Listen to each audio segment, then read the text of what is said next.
And we're live. And we're live! Hey, but I hit the B button. Oh, Heck no. it. Do it live! That doesn't make it stop evolving. Fuck it, we'll do it live. There you go. Hey. It is de-evolved dead. So, Yay. Hi, next time everyone. on Dragon Ball Z. Hey, wait, is that trademarked? Shit. That is too, actually. Last time on Durgan Bell. There you go. Last time on Serpent Sphere Z. Serpent Sphere Y. Yeah. Damn it! Last time, the legacy of the Lich. Last time on the Legacy of the Lich, you all managed to not only survive an encounter with a clan of kobolds, but you actually convinced them to start a tavern, solving two problems at once, because you also, in the same stroke, managed to solve the issue that the innkeeper was having with the supply chains being attacked. Yeah, win-win. Yeah, everybody wins. Non-violent win. All right. Yeah, non-violence. Man. So, I believe we left you in the port town at the Steelwind Inn. Still winding. Is that... I Let's see. think Where is I don't think our everybody? actual. Yeah, I think they're in that map with the cave. Yeah, what map are we in? Because Oh, yeah. Well, the you O2 had not Harbor quite General. made it back to the Steelwind Inn. And you are now... Summon us. Summon Let's us. see. Yeah, that isn't fish. You were actually in the cavern of the Longclaw clan. Wow, I don't know if I can say that. Like, Dunclaw. that's a good tongue twister. yeah. Yeah. You gotta do it in the voice, too. Longclaw. Dunclaw. Cavern. This is the cavern of the Longclaw clan. Clearly. And you were discussing with Longclaw about how you were going to set up trade and commerce. And there was cooking of humans. There was, Yeah. but not Allegedly. everyone figured out what it was. We were getting to that point. I think. Yes. So, you are in the cavern discussing how the trade of liquor and spices should Wink. be conducted. And Roger had discovered that the kobolds not only had a large stash of spirits and ales and other sorts of things typical of a bar stashed away, but also had an inordinate supply of different spices and minerals like salt and pepper and paprika, Ooh. all stashed away in watertight crates.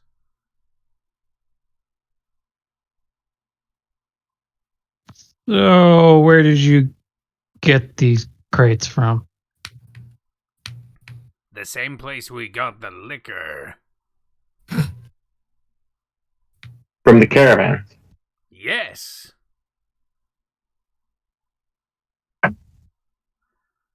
There were many boxes. Many boxes. But Longclaw clan takes all and gives none back. Like pirates. Can we convince you to give some back? This is ours, taken, stolen fair and square.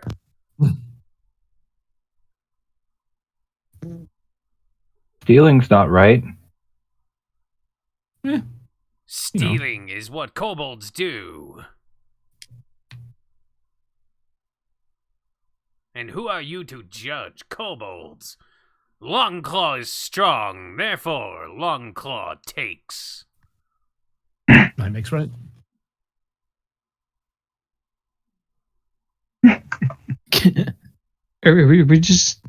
We're gonna ignore this, right, guys? Yeah, pretty much. Hey, Long Johnson, claw. whatever. Welcome. What do you want, scrawny human? Can I challenge you to an arm wrestling for the goods? What is arm wrestle?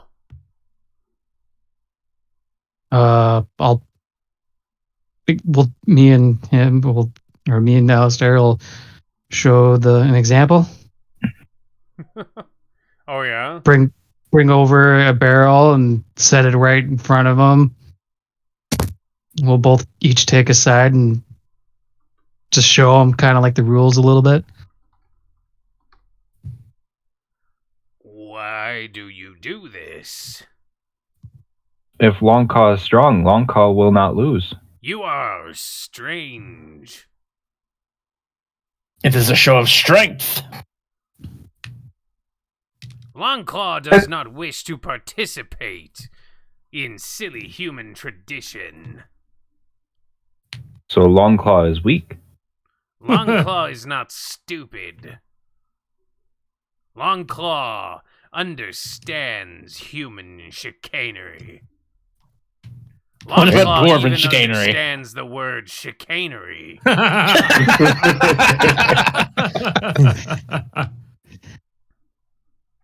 How about some dwarven chicanery then? Well, let me ask you this, It is Longclaw. like human chicanery, but shorter. Ah, so kobold chicanery is even shorter then. Yes.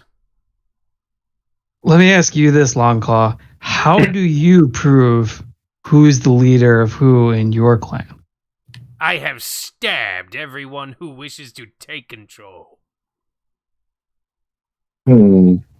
Some of them have died. Mumbly Pepsis. All right. I'm out of ideas here now. This went completely south. You guys can borrow my daggers. We're just gonna murder him. Only kobolds rule kobolds, and Longclaw is strongest of kobolds. Right. You're saying you're the strongest of kobolds, and he's wishing to test your strength in a nonviolent way because he respects your leadership He as wishes kobold. to take the spices. What if you Because could he turn is a those human. spices? And humans are tricksy. What if you could take Well- those spices and turn them into more booze? Is this dwarven chicanery? No, Yeah. this is civilized people chicanery. Hey, and he'll take out like some silver pieces. This can buy many booze. Those spices are What? worth more than I can carry in my hand. What do you mean by? You know those little those Totems? trinkets you gave me? Me the first soul time we came up here? totem? The soul totem, yes. So Yes. coins are like soul totems for everyone else. Why do you put your souls into coins? They seem cold and unsimilar to your shape. Hey, Kobold. Just like my Don't ex. all humans look alike? Hmm. Oh, come on, that was good. Don't all the gold coins look alike? The horny one raises a good point.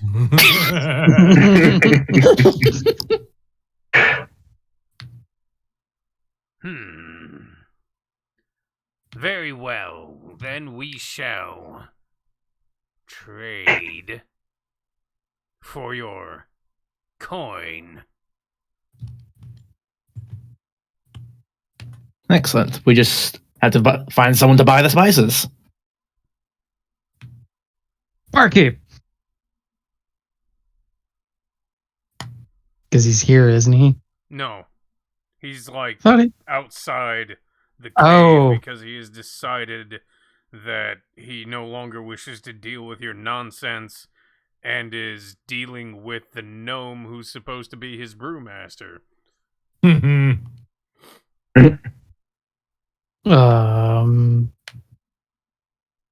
I'm gonna walk out to the entrance and ask the barkeep, look, you want the spices, right? We're gonna purchase the spices. I don't give a damn about the spices, lad. There's probably a plenty. traitor.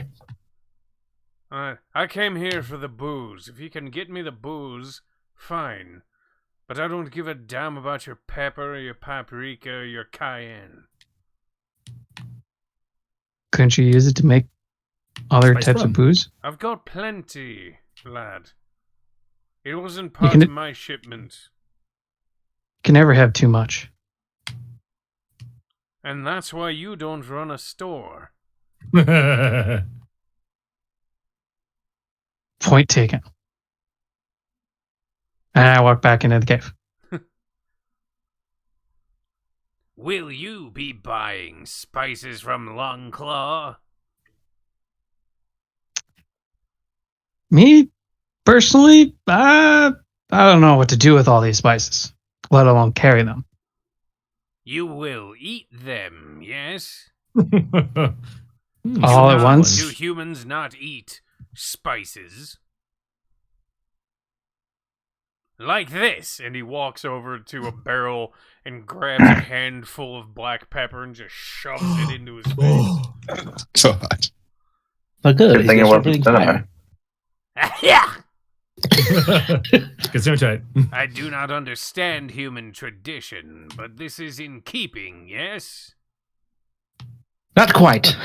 The black pepper's for my people. Ah, the horny ones use the black pepper. I'm sure we dug up the salt. The short ones use the salt. Is It's it great for on pork.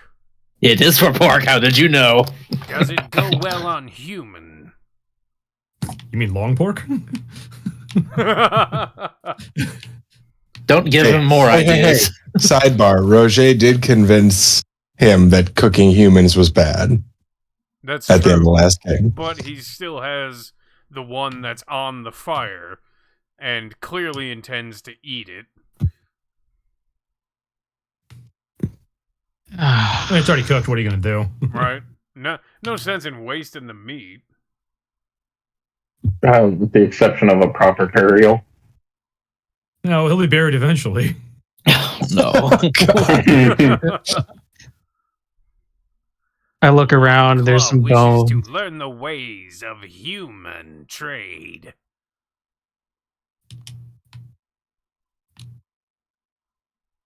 Well, there's certainly a trader in town that would buy any of these spices. Is off of you.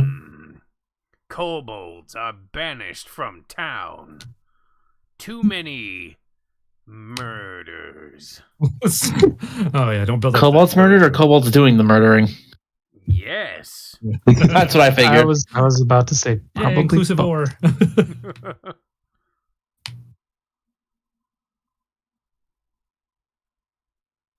Well, I think we could find a buyer in town.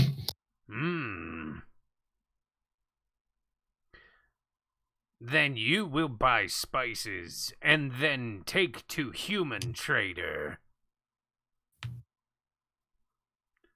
And then Longclaw will convert money into booze with strange dwarven ritual. That's right. Like you do. Where's that gnome at? Outside. Gnome's outside with the barkeep. They're discussing things about booze. I'm gonna go outside. How would you like to kick your brewing capacities into overdrive? What To do the you gnome. mean? I mean, I'm into The funds from the but you have to spices. tell me. The funds from the spice is selling and could very much be used to upgrade your current facilities. Problem with that is we'd have to get a permit for building extra. Dock's got limited space, you know. What about building up? I suppose we could build upward. Uh-oh. Just make like a library. More stories. I like it. Throw a rock back in the cave at him. Check it out. Shit's hilarious. He tells many jokes. Some of them are funny. funny. They just have to be... Wait, hold on.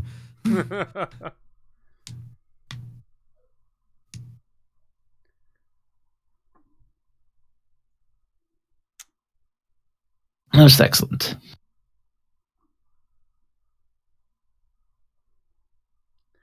But I suppose we could look into it. How much does he want for all those spices, then? Yes. He doesn't know what they're worth. You need to get me a number before I can decide if I want to trade with him. I'll get you the number. 12. Well, Johnny Ooh, 12. Silver. You sure, Long Claw? That might be a bit greedy. 12 and all. 12's a big human number, I think I can and work it. Longclaw wishes for many monies, for much booze. There you go. Longclaw's clan enjoys all booze. Sometimes too much. Am I part of Longclaw's clan? Hold on.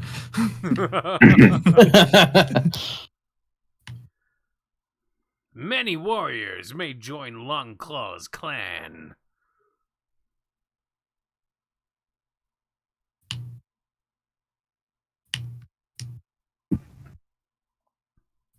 And tell me, dwarf, will you show Longclaw the ritual for converting money into booze? Absolutely. Does he have like a bar set up in here, or is it just the barrels? Right now it's just like the crates and the barrels and the piles of bones by the cook pot. Oh, do any of the barrels have like a spigot on them? No, not at the moment. Unfortunate. Just make one. You're an engineer, right? No. Oh. I'm a bard. Close enough. Yes, let me illusion myself up a spigot real quick. The same thing. Yeah, right? Graham, you just need one of these barrels totally tipped. Good point. I've got a mug right here. I pick up a barrel and I slowly start to tip it to give you just a little pour. It's all right. This is a demonstration. And I take out the silver and I give it to who's holding it? Who's holding the barrel? Sawyer. I give it to Sawyer. One unbooze, please. And then I hold up my mug. And I pour if Longclaw doesn't. And Longclaw watches with fascination on his face. And then ponders a moment. And ta-da! We have commerce. This is human trade. Yes. And dwarf and whatever else. Dwarven trade. Mm-hmm. It is different than human trade or the same? The same. And pretty much. And what of your trade? And he points to Brutus. You are my trade. Long human. He's longer pig. Longest fork. The ritual's the same as Dwarven. That's what I learned. Same as human. Yes. Welcome to being one of the great races, kid. This is strange.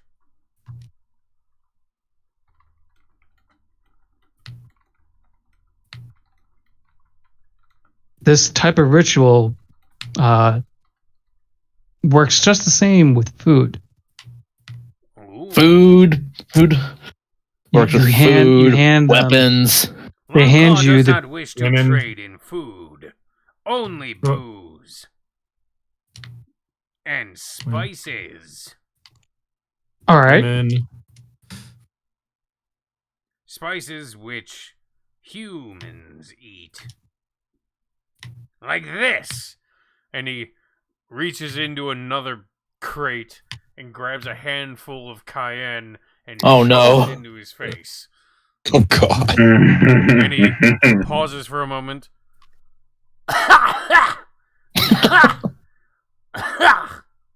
Why do humans eat this? They don't eat it in quite that amount.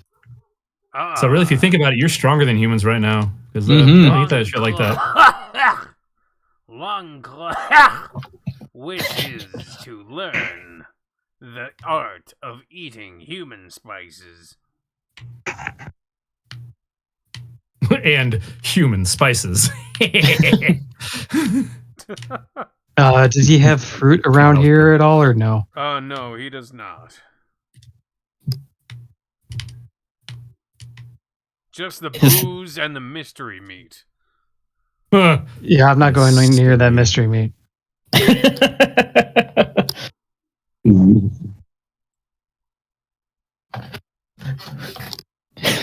For curiosity's sake, Graham will approach.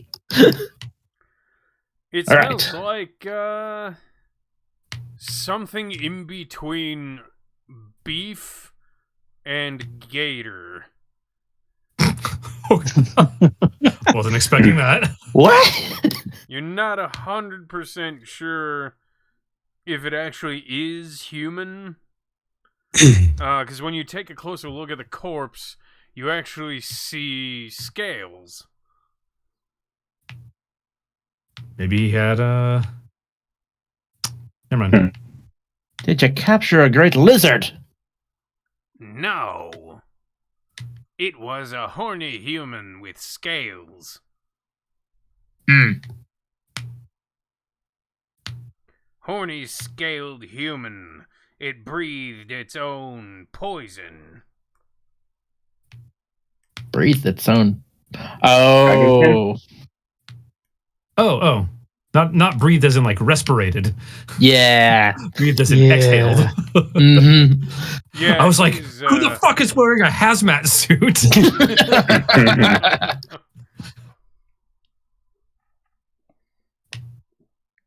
That's yeah. Glad I'm not over there. Okay, so he'll take a pinch of the cayenne, and Snort you it. just take a little bit of this, and you sprinkle it on top of the meat, and you'll get that same fiery taste, but at a manageable level. Better, faster, stronger. Exactly. Manageable. You won't cough. Ah, it is not meant to make you cough.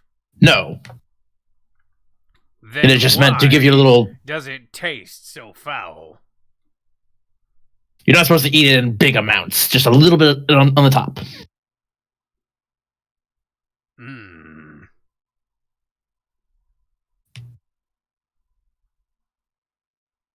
And It's supposed to keep animals away, but then humans decided that they like the taste of it. And as you're explaining this, he approaches the cook fire and pulls out a very long knife and carves a piece off into his hand and walks over to the cayenne crate and takes a generous pinch, probably about 3 times as much as you would have, and sprinkles it over the meat. Oh, Jesus. And then he just...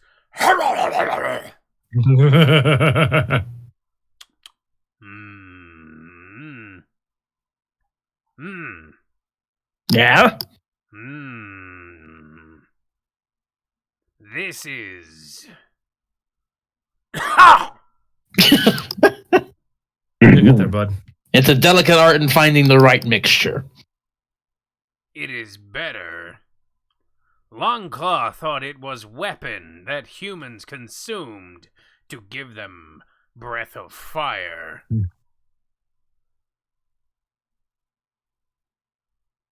Not in this case, I don't think. Strange.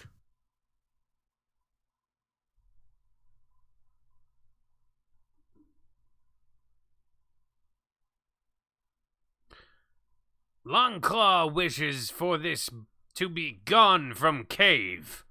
More booze now. That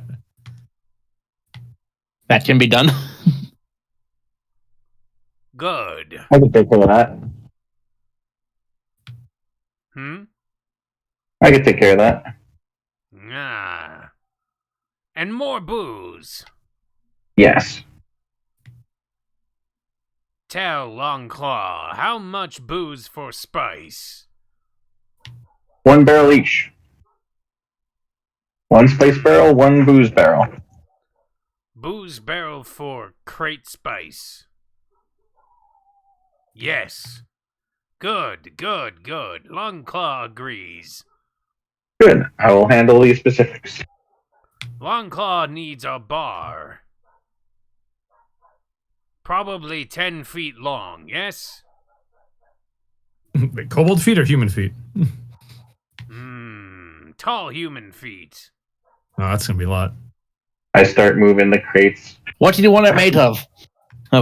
Graham pulls out a notebook. What is best for bar? Well, I can work in stone, so... You can have any material you want as long as it's stone. It's usually either wood or stone. They've got plenty of stone. Stone is good.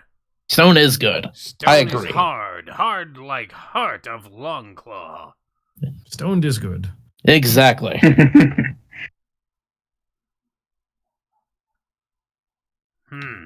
This is good. Good trade with Longclaw and humans of various sizes.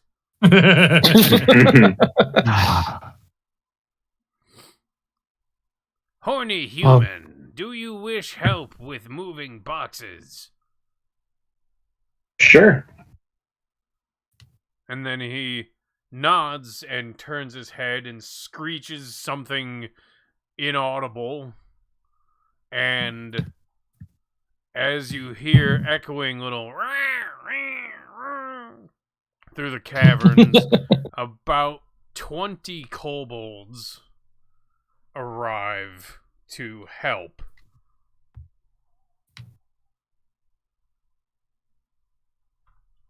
And they begin to assist you in moving the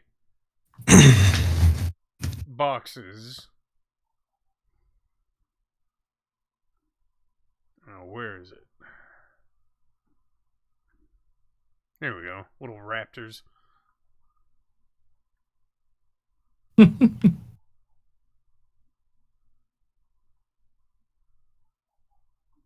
So you get about, not quite 20, but you get several of these guys, just show up. And you notice that of all of them, Longclaw is actually significantly smaller than pretty much all of them. And it comes to mind that, if what he says about how he has proven his worth as a strong leader by shanking everyone who says otherwise is true, then he's been in scrapes with dudes like twice his size. Man's a killer. Yeah, and come out the other end. The only mark of battle that you can see on him is a scar that runs along his muzzle from his right eye to the tip of his nose. And that's it. God dang. So, would you say he's a cold-blooded killer? Yeah, because he's a lizard. There you go. That was the bit. But with the assistance of the 20 or so kobolds, you manage to get the boxes moved out of the cavern pretty quickly. And Gus, the proprietor of the Steel Wind, starts to look in some of the crates with I don't let him. And when he pops one of the crates open and it's sugar, he kind of balks at it for a moment. And he says, Yeah. These lads have been sitting on this the whole time. That's astonishing, honestly. I'm surprised that they haven't spilled this shit all over the cavern floor. Well, if it trades, it's valuable and they took care of it. Aye, that's surprising. So, how much does he want? He has no idea. Make it. I am dealing with the logistics. Didn't we agree on one barrel for each crate? I'm dealing with the logistics. As the middleman, I will handle the logistics, and we shall share. We're all middlemen here. Yes, but we shall share the profits. It means quiet down. I hush to the party. I'm trying to not let the bartender know we're screwing the kobolds. Why? What does he care? Well, because anyway. The point is that Corvinus is trying to make a little extra money off the top by charging the bartender more. Oh, it's not a moral thing. Okay, good.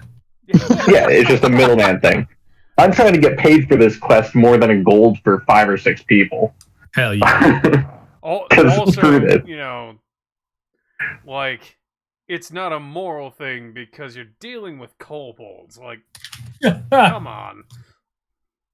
We were also promised everything in the cave for succeeding. It's true. So we're actually not doing anything but helping the situation and donating the booze barrel for barrel. I don't know about you. Graham's writing this whole thing down. What would you say? Barrel and 10 silver? Miss. You want me to pay in booze? Well, no, I was actually talking to Corvinus. Sorry. I mumble stuff and things because I should know in-game amounts, but I do not know, as Gary, what those in-game amounts are. Do you have knowledge? What do you have for knowledge skills?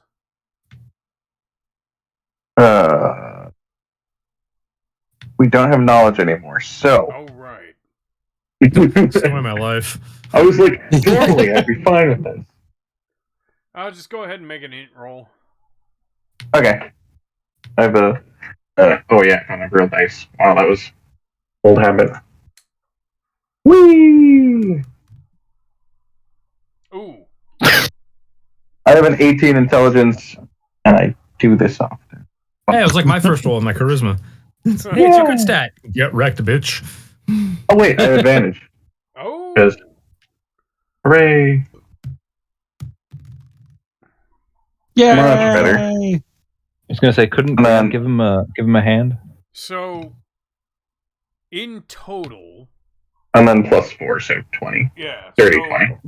From what you can tell, in total, because some of the you get a few boxes of things like black pepper and salt, which are they're not cheap, but they're not they're not the treasures of this trove. But then you get about 100 pounds of sugar. Oh. And usually a full pound of granulated sugar that's not full of weevils or whatever sells for about 50 silver.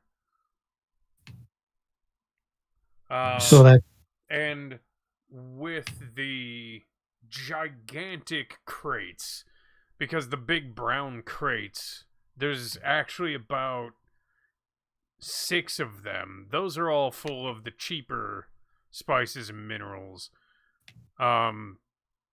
Those probably will be worth about 30 gold per crate. So you got about a dozen of those, and you've got about 2,500 silvers worth of sugar, and you also have about 50 gold's worth of other exotic spices like paprika, oregano, that sort of thing. Awesome. Then how much is a barrel of cheap ale? A barrel of cheap ale, like a full barrel, typically runs about 50 to 60 silver. Okay. So I'll do the math. You guys keep going. I'm just outside logisticing stuff.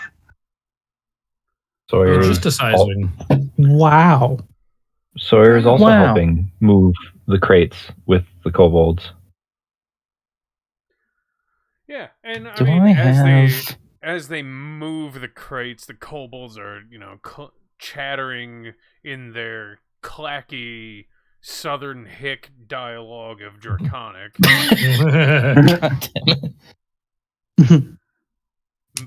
And for those of you I don't speak hick dragon. Right, for those of you who speak dragon, you kind of you definitely hear the southern twang as they're talking about. Does one of them have like a a space of wheat sticking out of his mouth as they're walking?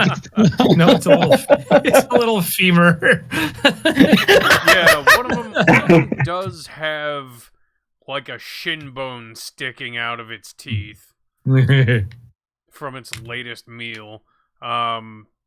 They start talking about the different positions that they want in the bar, but you realize that they're not talking about job positions. They're talking about literal positions, I want to be north left of the bar.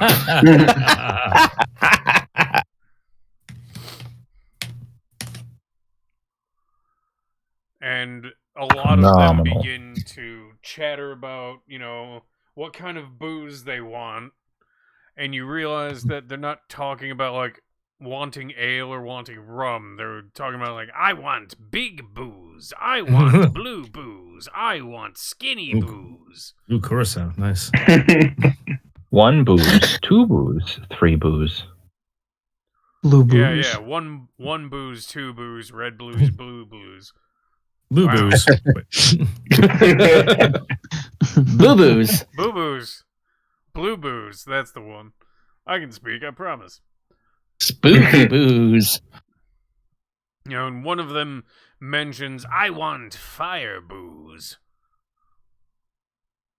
And while all this is happening, Longclaw is carving off pieces of meat from whatever kind of dragonkin is on the fire. And, he's just eating it plain now that the spices are being moved.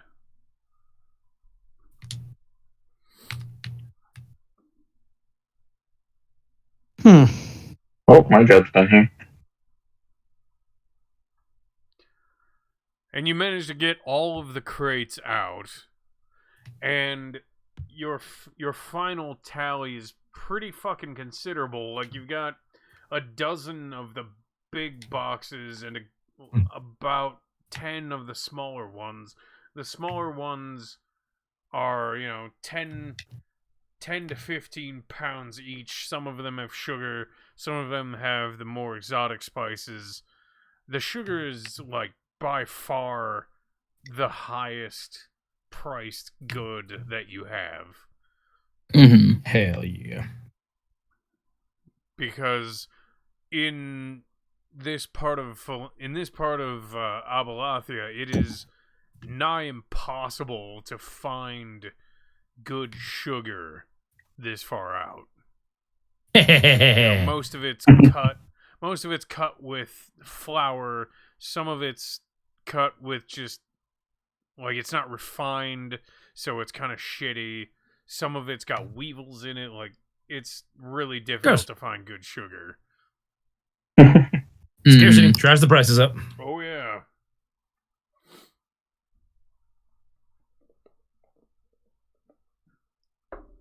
And so, given your final appraisal, what was the total that you came up with? So I'm actually not going to sell all of the sugar. Okay. But that leaves 340 gold after I pay for 15 barrels. And then if we can bring them back, or if I can borrow a horse. Actually, do we have a horse? I don't think we have any horse. Okay. So that kills that. No horse. So yeah, I'll just have to rent a horse for a day and then shovel a bunch of barrels onto a cart. Okay. But yeah, 340 gold, and then whatever I do with the sugar at a later date, which we can talk about at the campfire tonight. Yeah, fair enough.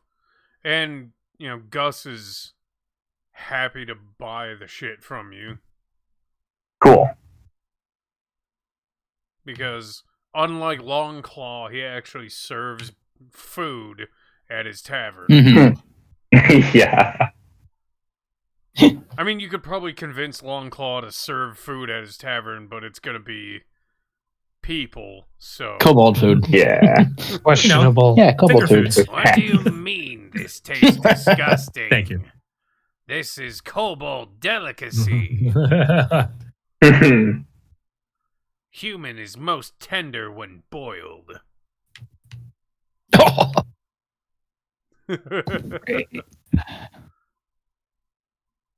Make sure you pay your tab, guys.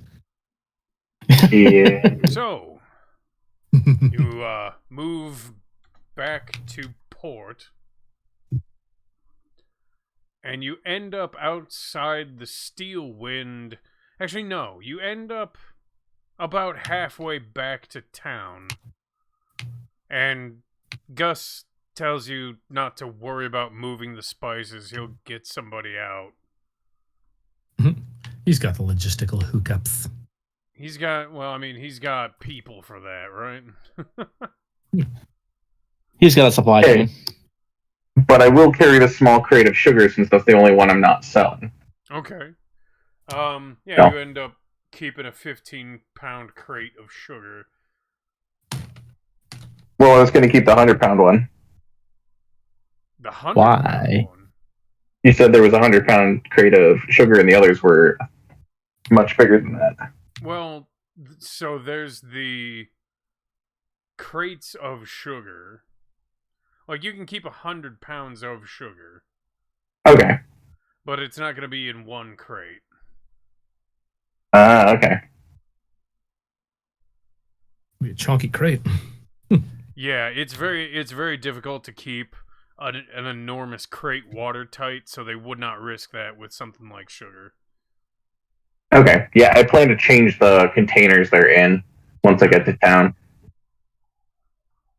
Yeah, cool. Yeah, we'll keep 100 pounds of it and then sell the rest, which leaves 340 gold, which I gotta do some math. I'm looking up the price of animals in a cart. That way we can carry stuff in the future, if you guys are cool with that. Yeah. Mm-hmm. Okay. I'll pick the pack animal. So, as you are moving back down the mountain path, and I'm gonna set you guys up here. As you are moving back down the mountain path, you see, you hear behind you the sounds of another merchant caravan. Much like the ones that Longclaw has been assaulting.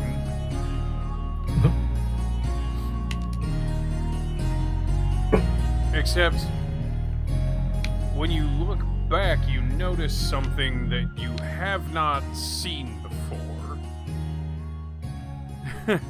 You see a mounted figure wearing chain armor and also wearing the tabard of Phalus, the Lightbringer. But the symbol is a bit different. Brutus and Corvinus. You recognize the symbol of the Bright Wardens. A group of military paladins from the Order of Phalus the Lightbringer. They fought in the Lich War and were colloquially known as the Smite Squad. They would travel in bands of about 6 to 10, depending on which part of the front they were on. And they were all of the most devout of Phalus's followers, but they were also of the most combat proficient of Phalus's followers. They were known for their ruthless methods when dealing with the undead. Most people in the armies of the different nations that fought Abelathia's undead hordes, they fought with trepidation, but still bravery. The Bright Wardens would frequently charge headlong into the hordes, seemingly fearless against such an enemy. And they began to gather a reputation for their efficiency above their brutality, for the way that they dealt with any forces that stood in their way. And so, to see a Bright Warden with a merchant caravan implies that the owner of said caravan is not only wealthy, but also paranoid. Because the services of a Bright Warden, even just a single Bright Warden, are not cheap.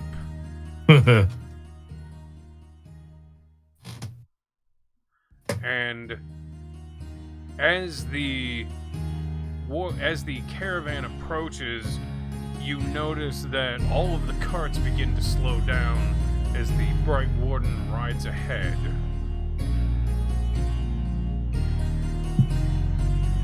And as a tiefling, I hail him.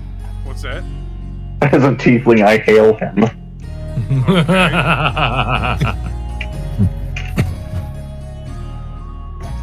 So, go on. You step forward? Yeah. Alright, go ahead.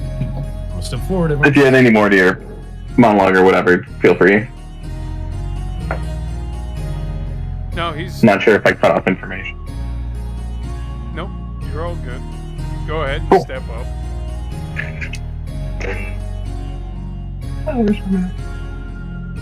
Hello. Alright. And Chant. tab and stuff. Greetings, travelers. Blessings of Phalus be upon you. What brings you to this strange place? We are travelers dealing in extremely unusual mercantile deals. That was not the best choice of words from a tiefling. No, you definitely get a raised eyebrow there. I see. We are teaching kobolds to stop eating humans. Ah, a worthy cause. I'm confused. Anything that brings brightness to the darkness is good in the eyes of Phalus. Yes, down with darkness. Okay. I voted against darkness as well.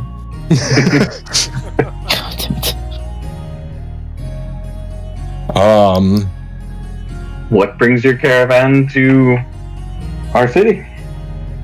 I am simply being a guiding beacon through the darkness for these hapless souls.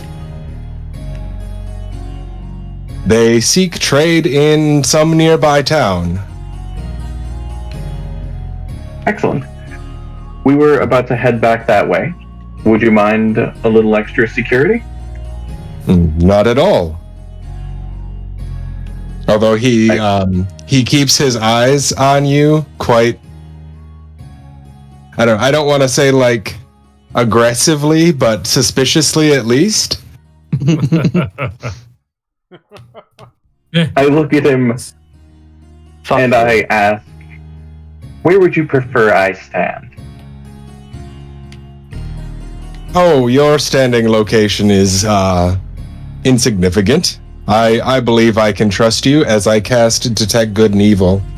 Sensing a pattern, changes characters. Sensing a pattern, I'm chaotic good. Alright, so, as you cast the spell, you sense that despite his devilish heritage, His devilish good looks. is actually good. As you see a green and golden aura appear around him, reminding you that not all things with red skin are bad. I know, just doing my due diligence. What about the rest of the group? Well, I forgot. Sawyer is the darkest soul you've ever seen. Okay, no. yeah, He's 14 and that's edgy. horseshit. one cup of coffee as dark as his soul. Here's 1 cup of milk for you, kid. Yeah, so when you look at the farm boy that is towards the front of the group, he has a pure white aura. Like, this kid is as wholesome as it gets.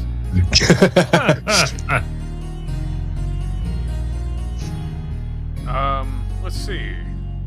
Hadrian Vespasiano. Vespasiano.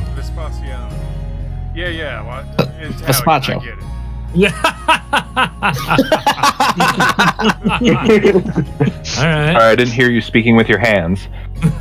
Yeah. What alignment are you? Chaotic neutral. Alright. So, as you gaze upon the dapper-looking figure towards the rear of the party, you notice his aura shifts a bit from moment to moment. You're not 100% sure what this means, but it's not outright black and red of the evils. But there's a bit of purple in there. You know, Wait. and you get One the to keep my sense- eye on. You get the sense that he's not bad for the group, but at the same time, he might be a bit self-serving sometimes. Oh, wound me with your accuracy. Very good. That's how bows work. I will dismount from my horse and walk forward and put my hand out to shake with the tiefling here. My name is Sir Alistair Rillian, a humble servant of Phaelus. Alistair Rillian, my name is Corvinus Bloodhorn. A pleasure to meet your acquaintance, and I would be happy for your assistance in protecting these good people. I bow properly as a noble would. Oh, look at that. I will return the bow. Fancy. Slightly less deep than... Yeah, there we go. That's what I was waiting for. That's fair. I'm from the deep south. I'm from the deep. It's his chainmail, you know? His chainmail's heavy. He can't do the full bow. Yeah, that's it. He's not egotistical at all. I don't know what you're talking about. I think he was just He doesn't dodging my want to poke horn. his eye out on the horns. Yeah. Be careful with those. You'll poke someone's eye out, kid. Do I see all these? Do I see all these crates that they're trying to move? Yeah, you see. Well, you don't see moving. a ton of crates. You see about 4 or 5 crates Okay. being carried of medium size. They probably weigh about 15 to 20 pounds, or 15 to 25 pounds apiece. What's the leader of this caravan's name? The leader of the caravan that you are currently guarding is unpronounceable to your tongue. He is a dwarf of the deep rocks, and he just prefers you to call him Finn. Okay, Master Finn. These What do you want, you stupid long pig? You know why Garen hired you. We can fight for ourselves. What do you want? These friendly folks have offered to increase the size of your guard for the small price of renting some space in one of your wagon.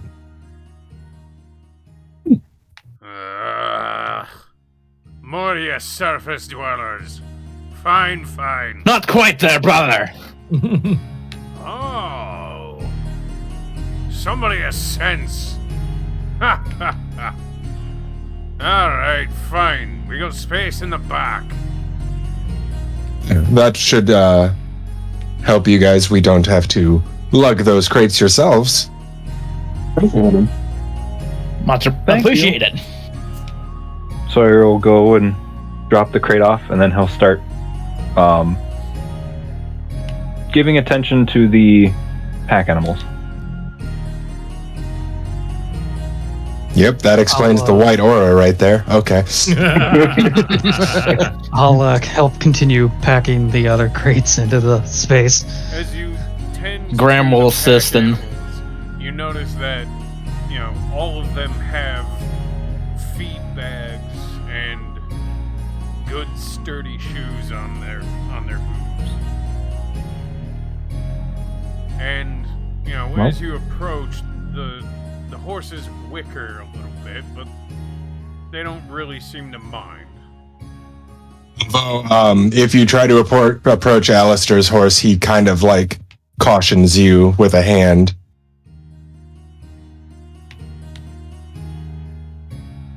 And What you quickly up get the with your crates horse? loaded into the back and begin to move back towards the port. Sorry, I didn't hear you over Chris there. What'd you say? Oh, I was just gonna say, what's up with your horse? Does he not like company? Is he not good around people? All right, lad, you just have to be careful around this one. He's a trained war horse. Ah, never met one. Yes, they tend to be very particular about letting only their riders touch them. And you notice that Then I'll. even though you're not approaching him directly, as you walk past the horse, he kind of gives you the side eye. Literally. You know, like, you better keep away. Can I reach into my pack and pull out an apple Sure. and offer it to said war horse? as a peace offering. And he kind of huffs and then eats it in a single bite.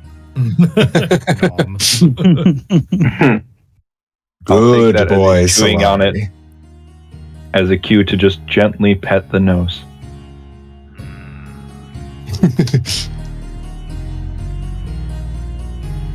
Well, come then, new friends. Let's be off before we run out of the blessed daylight. Agreed. Agreed. Eat, brethren. And before Sawyer gets eaten by a warhorse. Wishful thinking. Oh yeah, he's thinking. Oh no, death by warhorse. Terrible. Terrible way to go. Okay, who's got that on their bingo sheet? Fantastic. Do we have a Deadpool going on, Sawyer? Is that what's going on? No. Or When's the tearful sacrifice scene gonna be? Right? Jesus Christ. Guys, he's not wearing a red shirt. We can fix that. No, it's my red tunic. I wear it on every adventure. Fantastic. So, you arrive back at the port town with no further incident, and Finn makes a comment about, see, I told ya, you surface dwellers are all paranoid. Nothing's messing with us.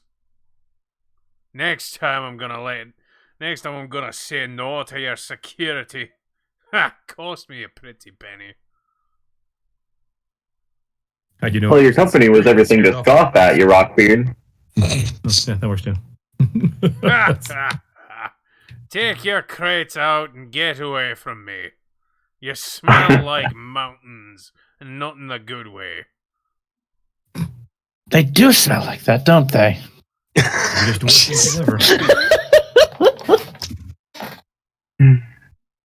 It has been my pleasure to accompany and keep you safe, Master Finn. God, you're just an endless ray of sunshine. That is the goal, yes.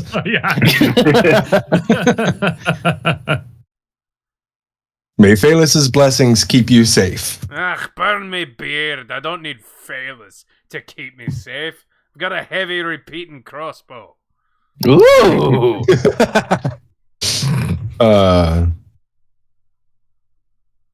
And the caravan swiftly departs ways after the dwarves help you get your crates out of their wagon. Not begrudgingly at all, I'm sure. No. And gone. Actually, they don't do it begrudgingly because the quicker they can get away, the better. Yeet. A certain somebody. Okay. Well, that was fun. Yeah. So I need to find the general store. Would someone accompany the kid to get us a pack animal and a cart? Sure. I was going to say, if you need somebody to accompany the lad, I can take him. Yeah, you know a thing about animals. I'm of no help in this situation. I'll go to see whether or not the cart's in good shape or not. There you go. Come then, lad, lead the way. Sure, I think it's this way. And I'll just start going in a direction. Oh, okay. Oh, God. So you meander over to this tent here. What, the one to our left there? Yes. Okay. And you are approached by a man wearing what appears to be a bard's attire.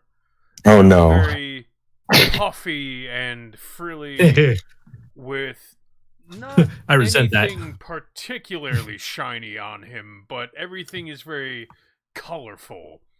And he's appears to be a human man, probably in his mid-30s, but he's clean-shaven and he has freckles on his face, and so you're having a really hard time placing his age. And he approaches you with a very loud, "Ah, there you are, my friend. It's good to see you again. Tell me, how has life been treating you?" But as he speaks, you notice there's just the slightest hint of panic in his eyes. And when you look over his shoulder, you see a group of rather rough-looking folks following him. Who exactly is he talking to? Sawyer? Yes. Okay. Who is surprised? I don't recognize you, sir. Oh, that's a good joke, my friend. Tell me, let me buy you a beer at the tavern, and we can talk about life and catch up on things. After all, it's been so long. Now, what seems to be the problem, good sir? What do you mean? This man says he knows me. What do you mean? There's no problem. I simply wish to catch up with my good friend here. You're a good friend that you haven't seen in many years, when he would have been, what, 10? Don't be preposterous. That would be silly. And you notice that with every single passing moment, the panic in his eyes grows more intense. Almost to the point of desperation, as he's starting to almost shove Sawyer towards the Steel Wind Tavern. Sir, if you're just looking for a friend, we can go hang out for a little bit, and if you want to buy a drink. Yes, marvelous, marvelous. Please accompany me to the inn where we can talk about things and get a drink and not be here. I have a thing I gotta do first. You want to come with? We just gotta buy a cart. Oh yes, of course. My mistake. Tell me, how? And he kind of leans in. How good are you at fighting? Well, I've never tried, but in sparring, I've been pretty good. Oh, Did I hear that? In the area. No. The gentlemen behind me, they don't want to talk. Well, what did you do? And Wow, victim blaming before much? he can explain, you look over his shoulder as one of the street toughs that's towards the back raises a crossbow and points reaction. it at the back of the man in front of you.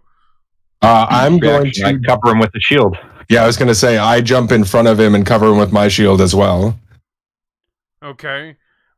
This gives the street tough pause as he sort of just stands there with the crossbow raised. Sawyer? It's bad manners to shoot someone in the back. Sawyer, lad. Go get your other friends. Then why don't you tell him to turn around? Or you can do it yourself if you're so inclined. Bayless does not smile on those who would attack an unarmed man, and Alistair draws his sword. I, however, am not. I'll draw my shield, step up. Smiling? Unarmed. No offense, Mr. Alistair, but I don't remember where our friends went. Well, I know where they went, but I don't know where that is. Are we that far away from them? Yeah. Yes. Oh. Okay. No, we're not actually around the corner. Got it. Looks like it's the three of us. I'll step up behind Sawyer, motion him to go get the rest of the crew. That's what I was trying to say, but he doesn't know where they are. He has no idea where the rest of the crew is. Like I said, it looks like it's the three of us. Sawyer, lad, make sure you stay by my side. All right. Roll for initiative. Right. Yeah, can we get a little combat music? Oh, Chris, who's all in the com? How do I bring up the dice again? It's Spacebar. It's gonna be Brutus, Sawyer, and Alistair. oh no. Okay, Along with the 3. just so we have a definite list. Well, I got a natural 20, so that's a... Sorry, I closed my character sheet. I wasn't expecting, once we got into town, that there was going to be combat, but that was silly of me. It's like how you expected us. How you expected us to do 9 non-violent peace treaties with a kobold. Yeah, 27.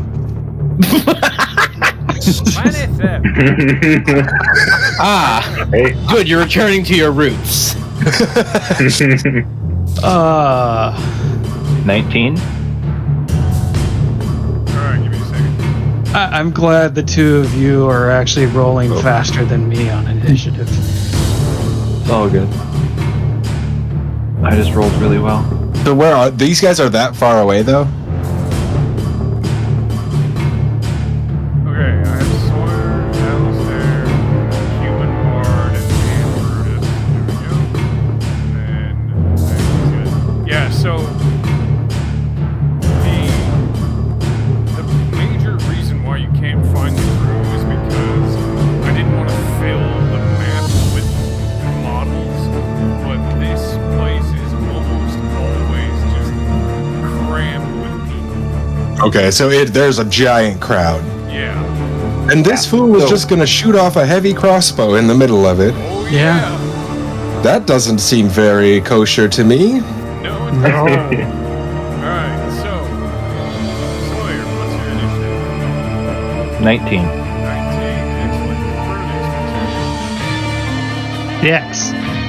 Brutus, what's your 6. No, it's a DX. I mean... They're all kind of equate the same thing, yeah. Alright. So, we start with Sir Alistair. Alright, are there any of these ill-meaning gentlemen near me? So, would be here. Okay, so we are closer than that. Good. Okay. I was like, cool. So I'm going to take like 3 rounds to get to anybody. Brutus. And the Bard is kind of like behind. Yeah. It's Sawyer? Well, Sawyer's he's to the behind left. the 3 of you. So, Okay. Alistair is first, then Sawyer, then one of the then the 2 of the ruffians. By the way, does Brutus have any like insignia or anything that shows that he served in the war? Yeah. So, when you look at Brutus, for the most part, he just looks like somebody who has beaten the shit out of many people. But then you notice that he actually, on his jacket, he has a worn rank insignia. And you realize that he was a sergeant in one of the engineering corps during the Oh, very good. Of a unit I'm familiar with? no, actually. Okay. You're Middle not first airborne. really sure which one. Okay. Well, Sergeant, care to take the one on the right? Sure. Sorry. All right. I will advance on this one. All right. And then I'm going to attack him. All right. AC is 19. 19. Ooh, these guys are pretty well armored. Mm-hmm. Not long. Yeah, not really.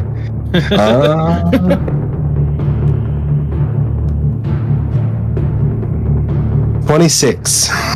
Jesus. All right. I'm gonna expend a spell slot too. Okay. Oh no. So Smart. yeah. Oops. Nope. Just that. Is he a pal of Dan? He is a paladin. There's 18 Dan's plus a good guy. 18, 22 damage.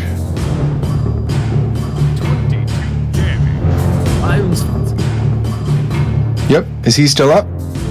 Yes, he is. Okay, well then I'll hit him again. Yeah. Oh, that's not a hit. As your you have a sword, correct? Yes, I do. Okay, as your sword misses, you notice that as it graces along his arm, the limb wavers. As if you were cutting through an illusion. What?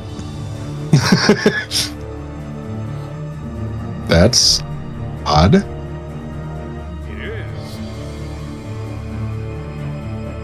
Okay. And as the limb resolves again, he sort of gives you a wicked grin. Cackles. Sawyer, you're up. Well, the gentleman said to stay close to him, so I'm going to move up next to him, draw the sword, which, for you, sir, for seeing it for the first time, it is the shittiest, most unkempt sword you can imagine.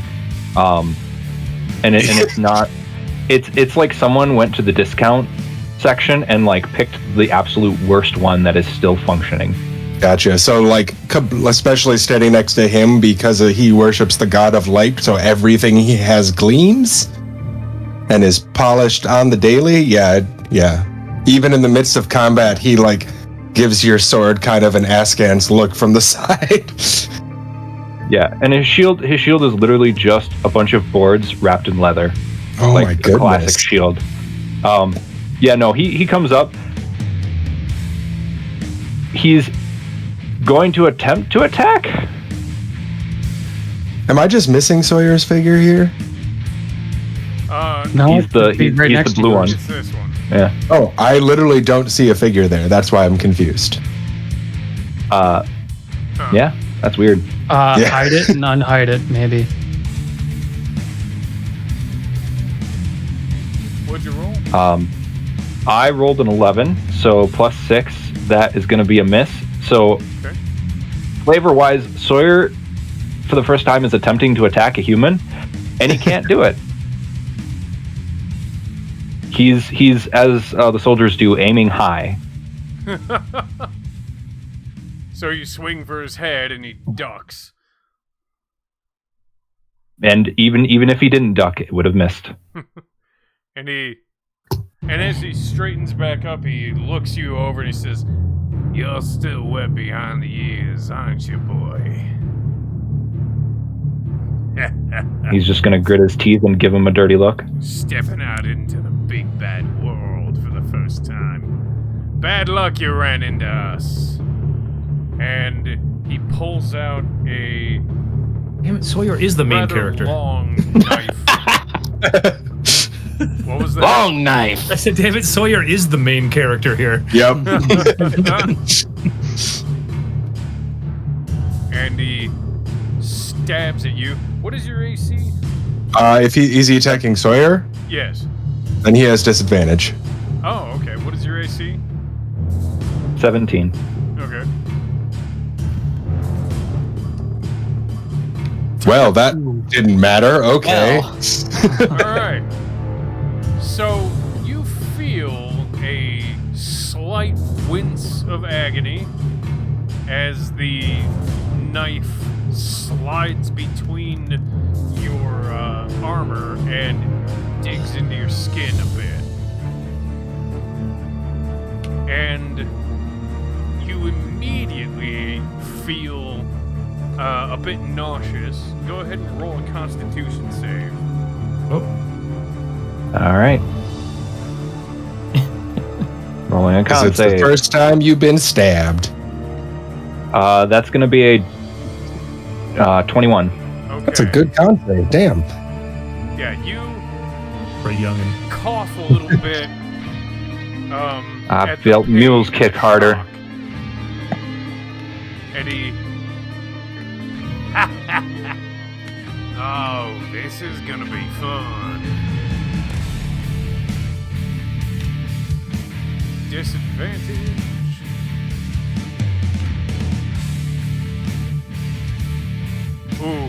Alright, so as he pulls the knife back out and goes to stab again, Alistair kind of smacks his hand away with the flat of his blade, and the guy stumbles a little bit before recovering. But then you notice out of the corner of your eye the ruffian with the crossbow taking aim at Alistair. And he does not look upset or pleased or anything, really. This is the stoic expression of a trained killer. Alistair, what is your AC? 19. Okay. Oh, yeah.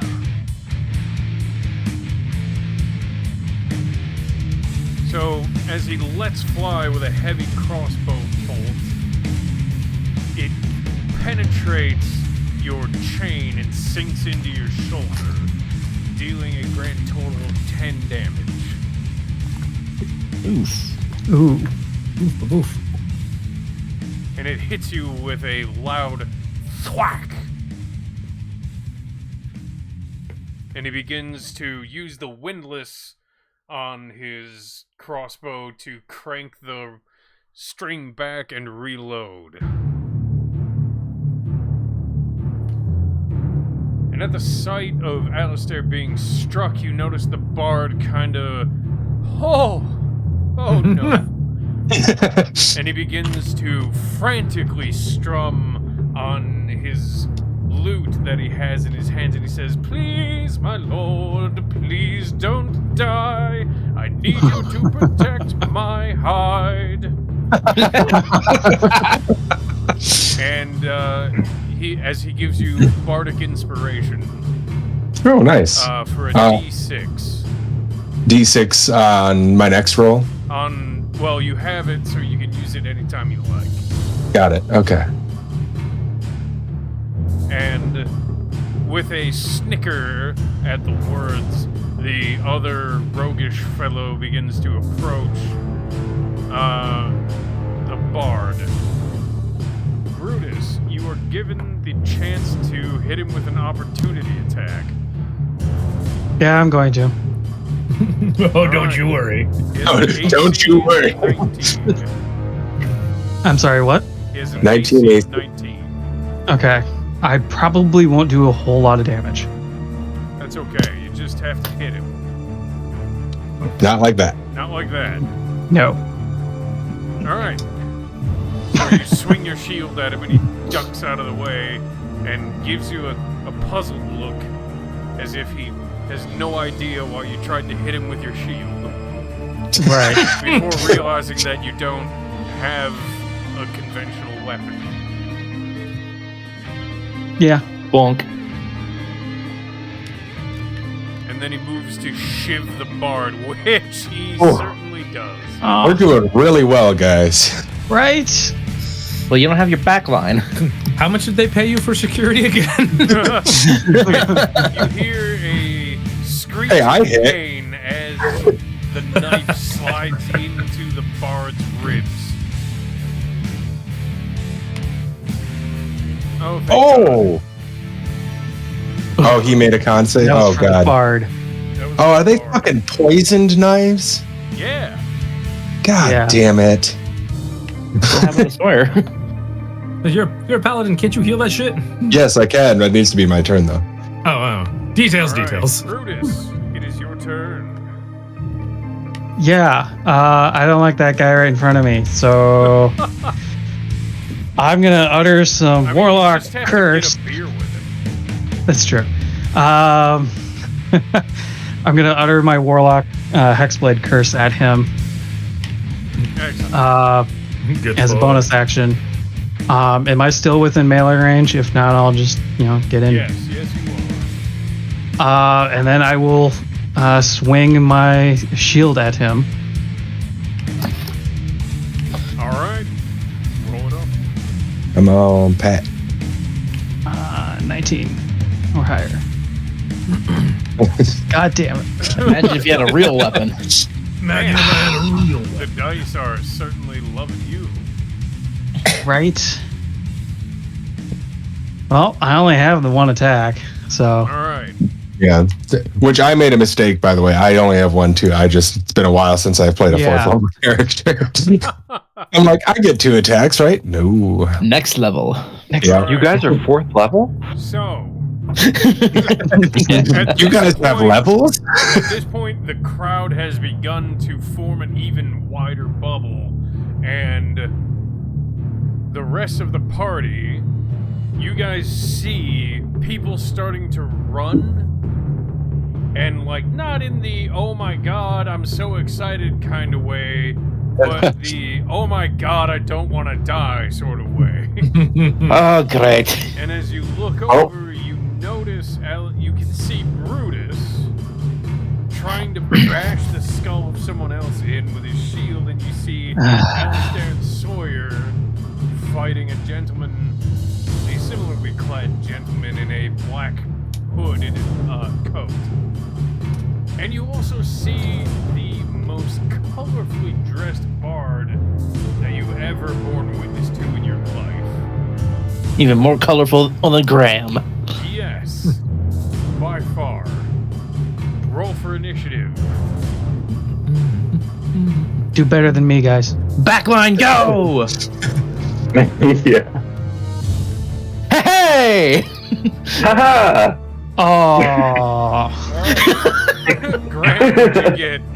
23. Woo! Okay. That way, Graham. Hadrian, what'd you get? 23. Alright, who has the higher dex mod? Plus 3. Plus 3. Alright, You're speedier than me, I bet. Yeah, we'll go with My speed is Hadrian. 25.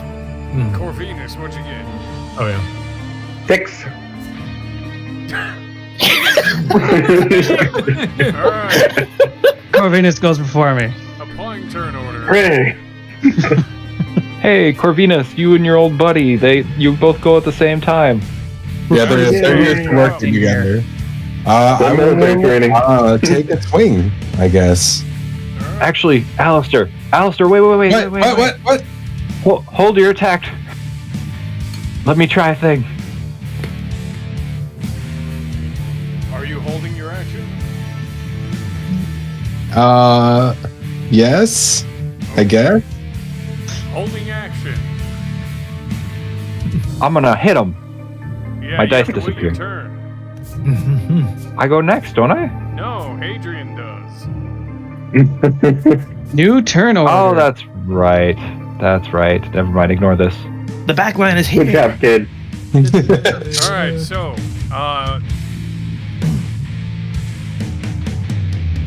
it is your turn, Hadrian. The crowd is cleared out enough that you don't have too much difficulty moving through the people that remain. Okay.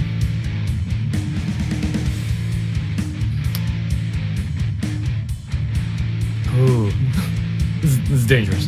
I'm gonna start off. Something. Let's do a charm person on one of the heckin' batterinos. Okay.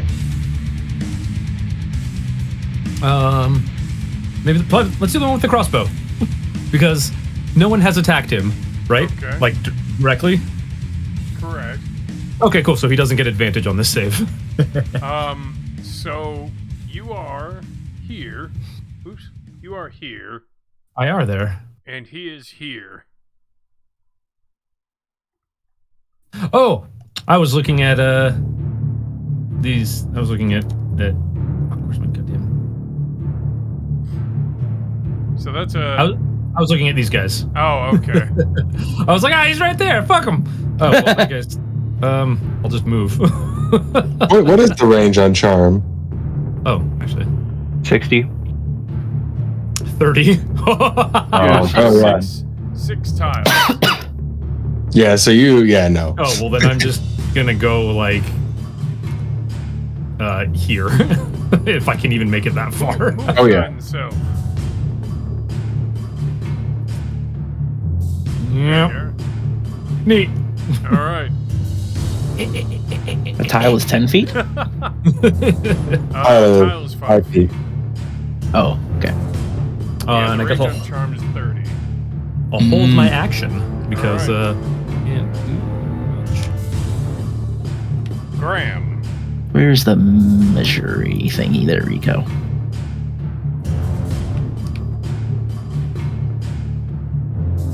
Feet. 25 feet to move. So that's If you're just 5 tiles. using your movement, you can use your action as another movement too. Yep. So you can move 10 tiles. Get out of here. Whatever. There we go. Just for the record, I can't see your mini either. Wow, that's weird. Alright, Graham's gonna come walking in playing his drum, just boom, boom, boom, boom, boom, boom, boom, boom. And seeing To fuck Uh, you up. what's the range on this thing. Oh, Chris, how much damage did I take? That's far enough. You took, I believe it was a total of Shit. 8 damage. Okay. It's only a third of my health. Yeah. Shit. Feeling well. I'm sorry, you're just out of my range. It's okay. You're just out of range for be here healing. next turn. Huh? I'll be here next turn. Please Don't you do. worry. He's got second wind. Oh, good. Second wind can help. Let me see what the range. Hold on, I've got my bonus action still. Oh. Bonus action. Yeah. Let me see what the range is on my inspiration. 60 feet. Also 60 feet, yes. You can get me. Brutus, hit that motherfucker! That's some good Yeah, inspiration right there. With the pounding of the drums, yeah. You see Brutus kind of starting to go into rhythm with the drum. Boom, boom, boom, boom, boom, boom. Yeah. That's an extra D6 on your. Yeah. Get him pumped up. Hopefully I don't roll well enough that I can actually use it. Right? All done? Yep. Sawyer, Okay. you're up. I'm gonna hit him. Kid. Come on, sir. I stopped my action for you, so I missed. Make it work. So instead, I'm going to attempt to shove action with my bonus because I attacked a thing. Alright. And my shove is attempting to knock him prone. Okay. So Ooh. how does that work? Kick him in the shin. I believe it's like a athletics or athletics versus athletics. Oh, okay. Strength. You have a pretty good chance of winning that. Cool. Oh, maybe not. Ouch. Oh, Well- Sawyer. You sweet summer child. Yeah, no, that's a 19. Okay. So yeah, you attempt to knock him prone, and I try to do almost supernatural smoothness. He ducks to the side.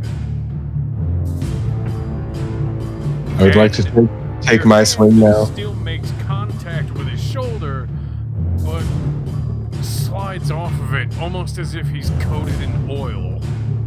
Gross. Let's hope it's still a 17. Alright.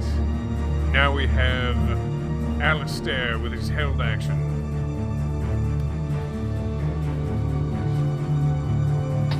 So that's a 22. Yeah, that'll still hit.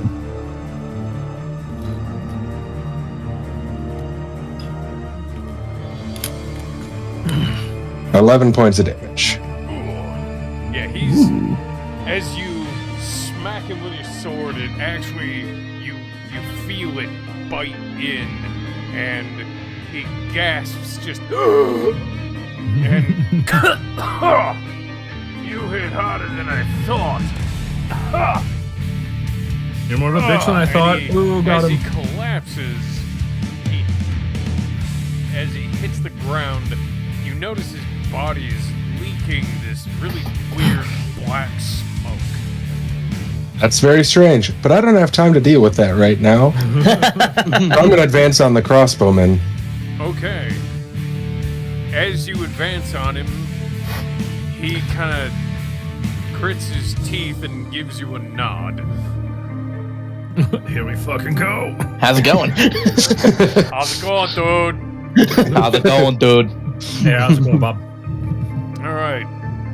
So, with that, this gentleman that is facing off with Brutus and the Bard, he has decided that he doesn't want to get hit by Brutus anymore, and he's going to disengage as a bonus action.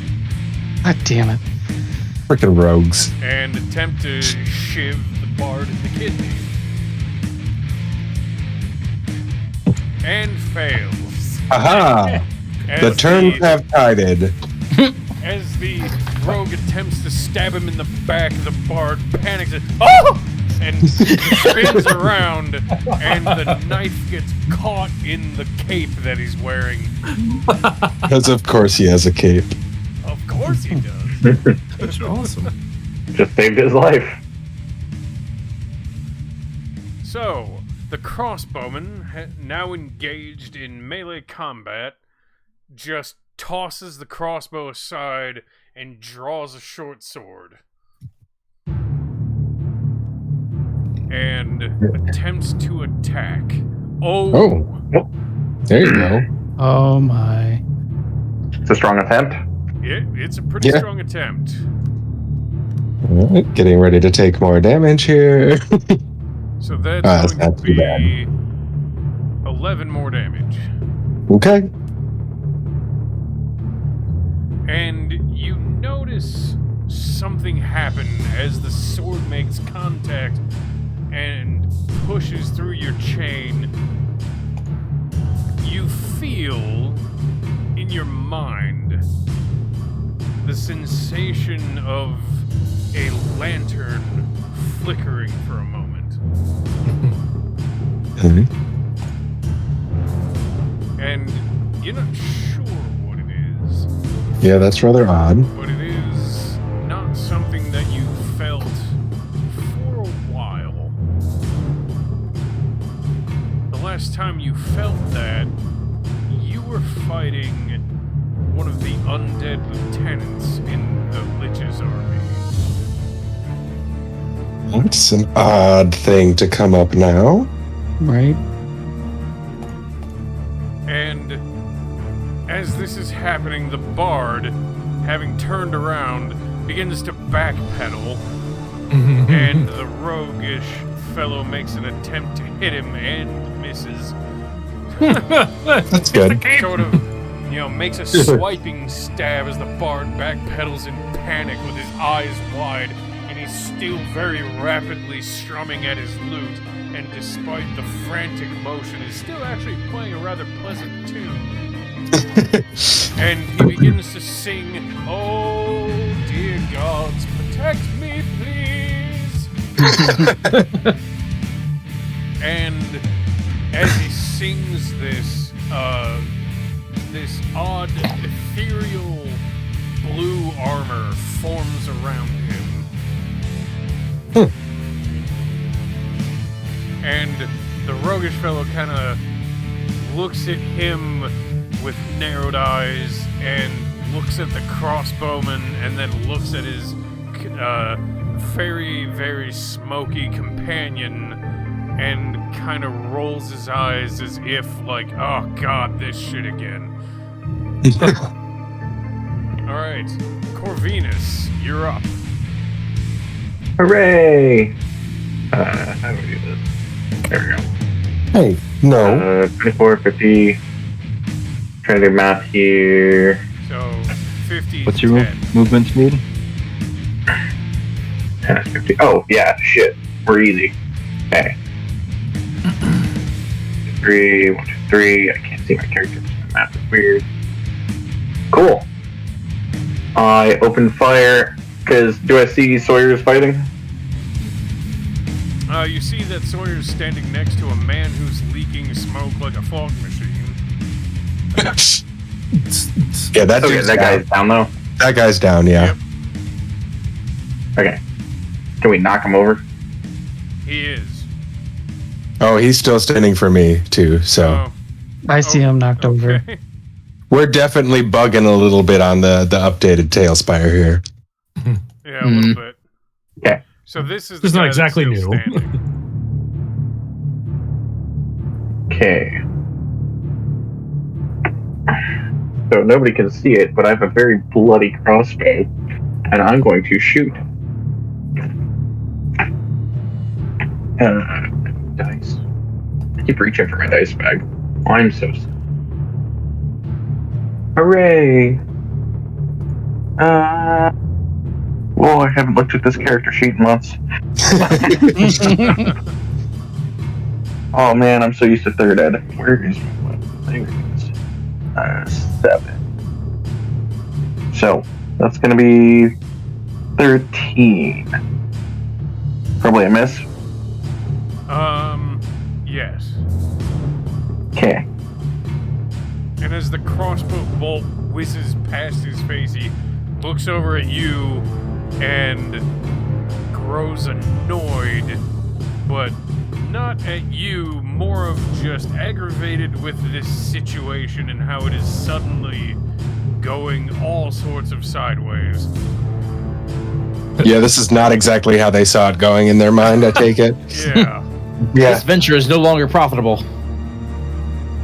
And with that in mind, he begins to run into the tent. And the crossbowman as well breaks and flees. Opportunity. Oh yeah, absolutely. Cowards die 1,000 deaths. Not like that, though. What was it? 14. That'll actually hit him. You have Oh, really? you Oh, have- nice. You have inspiration. Oh, yeah. Well, it hit Right. him anyway, so. Yeah. No, go away, 20. I don't do 20 D20 damage. I thought that would be great. Yet. So that's 11 points of damage. Okay. Yeah, you definitely dig into him as he runs, but Good, the smoke will be easy to track. yes. Yes, it is.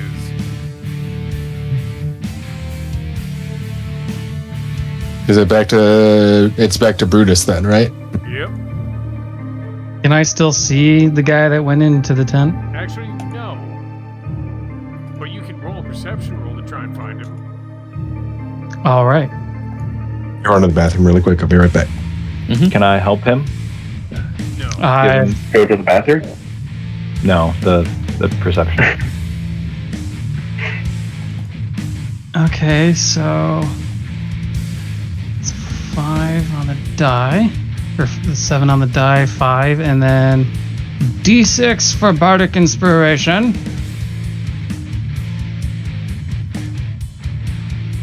15.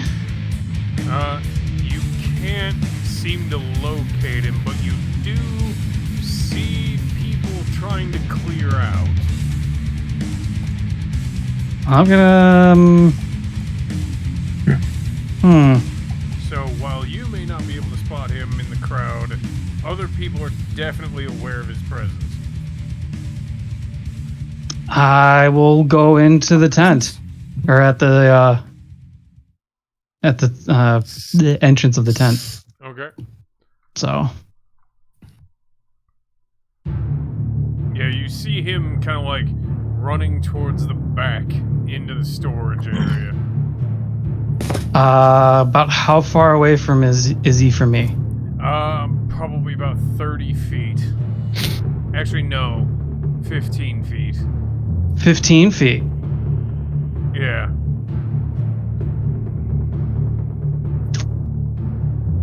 Okay.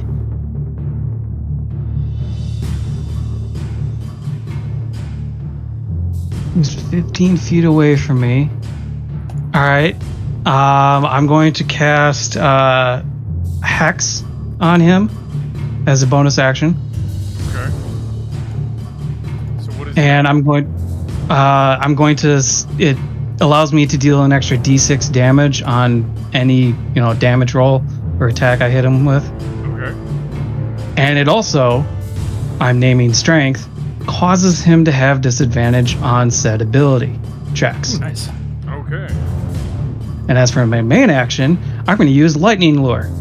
So the spike on my shield actually leaps out towards him. Because he's within 15 feet of me, he now has to make a strength saving throw or be pulled 10 feet to me, which is within 5 feet of me, and then take a d8 lightning damage and a d6 necrotic damage. He has disadvantage. What's the difficulty? Oh, never mind. Yeah, I was gonna say 8 plus 2, so 10, and then 14 total. Yeah, so he does not make it. And he is now pulled within 5 feet of me, and he will take a d8 and a d6. It's not very nice. That was well done. That is 12 total damage because I gain a bonus 2 from the Hexblade Curse. All right. So he hits the ground, leaking smoke, coughing, just generally not having a good time. And I tell him, "Where do you think you're going?" I was hoping away from you. No. Kids say, "Get fucking wrecked, bitch." Man, some kids are rude. They are. It's hilarious. All right. Alistair. Well, I'm going to chase this guy down and attempt to grapple him. All right. Do you have the movement for that? Is he faster than me? Well, he's in lighter armor than you. I don't have armor that reduces my speed. Fair enough.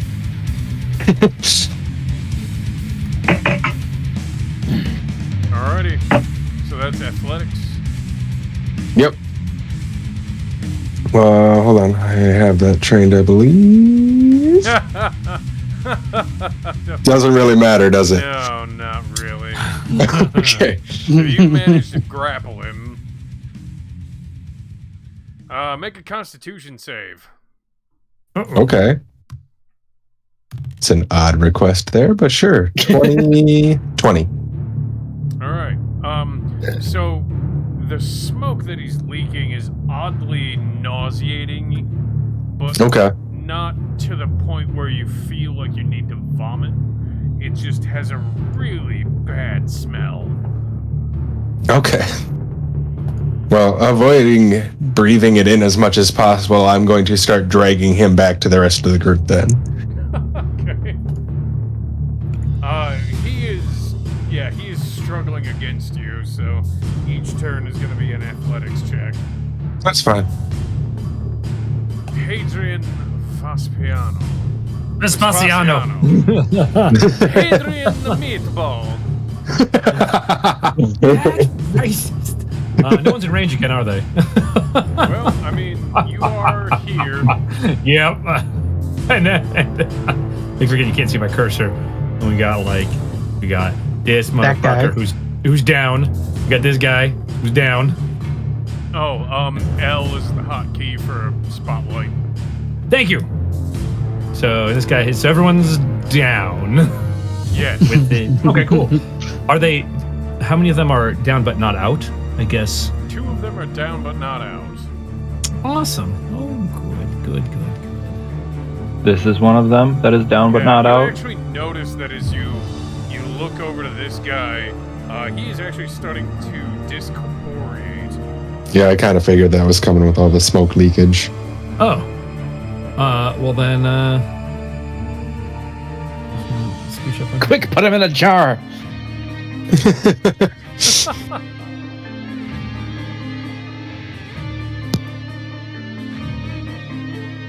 Cool. It's all shoot. Alrighty. Graham. Does Graham actually say put him in a bottle? Do we have a bottle? No. No, I don't believe you do. Didn't Is there- There is a store right there. I do have a bottle. Oh, you do?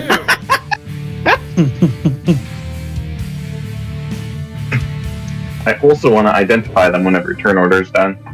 Okay. I do have one alive right now. Just move up towards the Not for long. other bard. Are we out of initiative or? Not yet. Okay. How's the other bard looking? Slightly knifed. You know, like you do. He's yeah, as you are. bleeding a Yeah. little, but he's not terrible. He is, however, panicking. Don't worry, lad. Cavalry's here. And a healing word on him, Alrighty. which I think is a 1d4. Yes.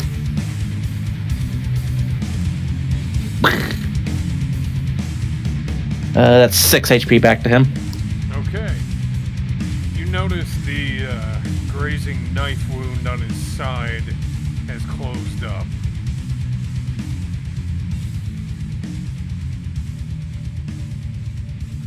Anything else? Nope. Alrighty. Sawyer, your turn.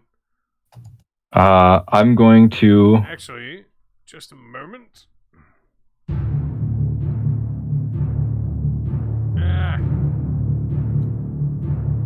Go. Okay, you need to make a con save. Who does? Sawyer does. Oh, okay. As the cloud of fog begins to expand. Oh. Okay. Okay. As the cloud of fog begins to expand from the discorporating road, Fuckface. Oh, you yeah. breathe in a bit of the smog and immediately begin to retch. As Am I the poisoned? nauseating smell fills your nostrils. And you are incapacitated for the turn.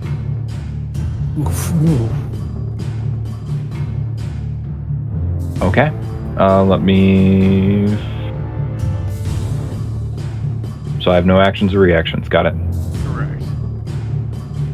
And Okay. this gentleman stands back up, provoking an attack of opportunity. Sure. Knock his ass back down. That's just mean.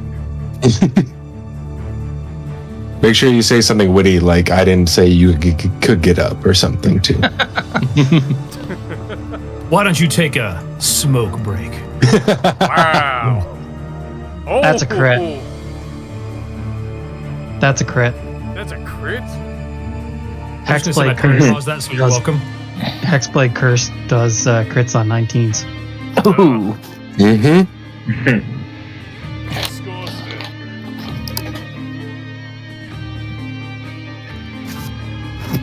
So that's going to be 4d6. Oh.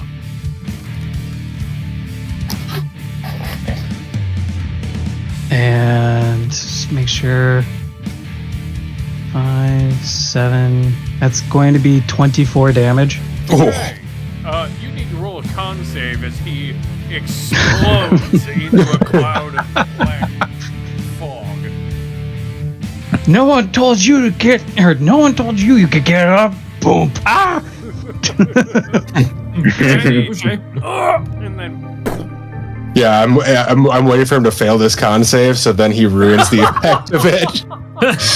No one told you could get up.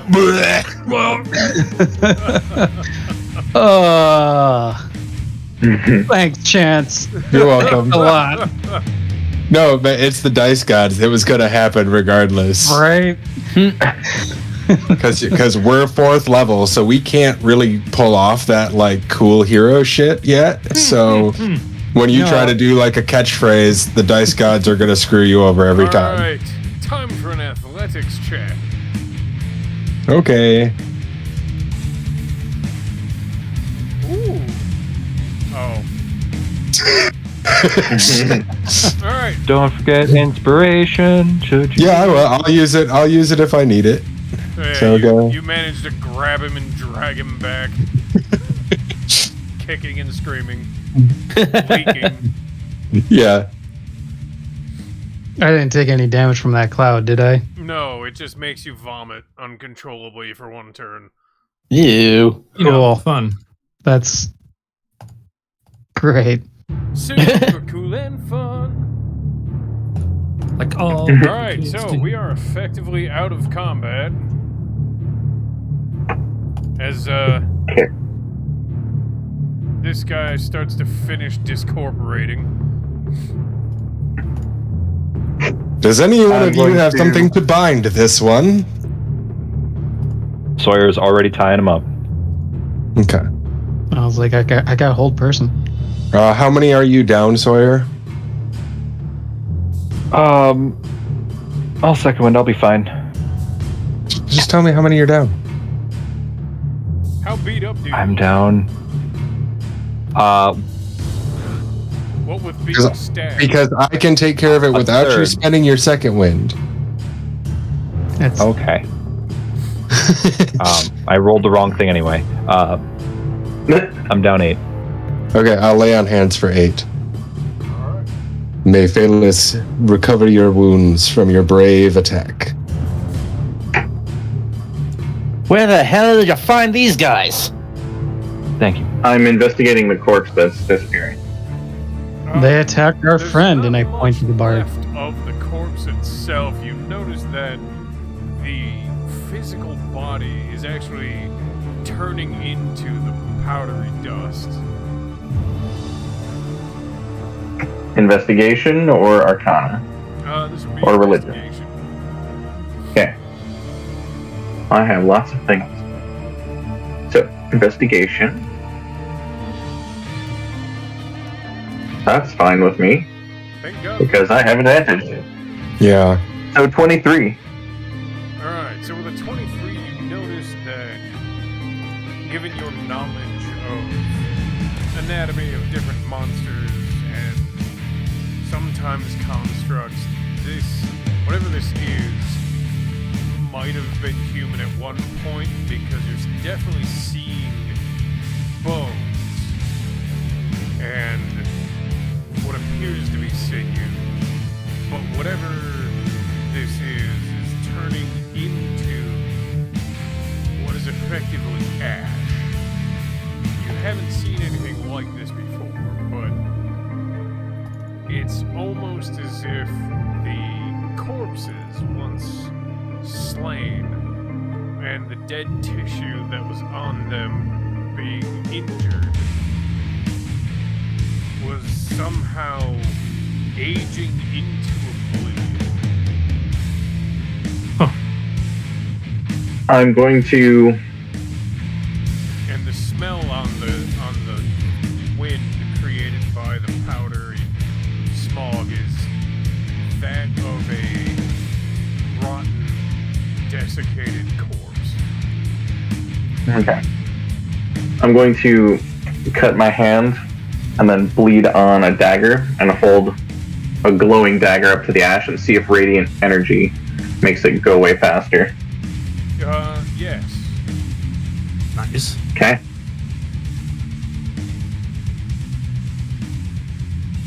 Oh, I should have thought of that when I smited it, because that probably would have done extra damage then. Oh well. I'm going to pocket some of the ash into a glass bottle. Okay. It happens to be a wine bottle. Don't ask questions.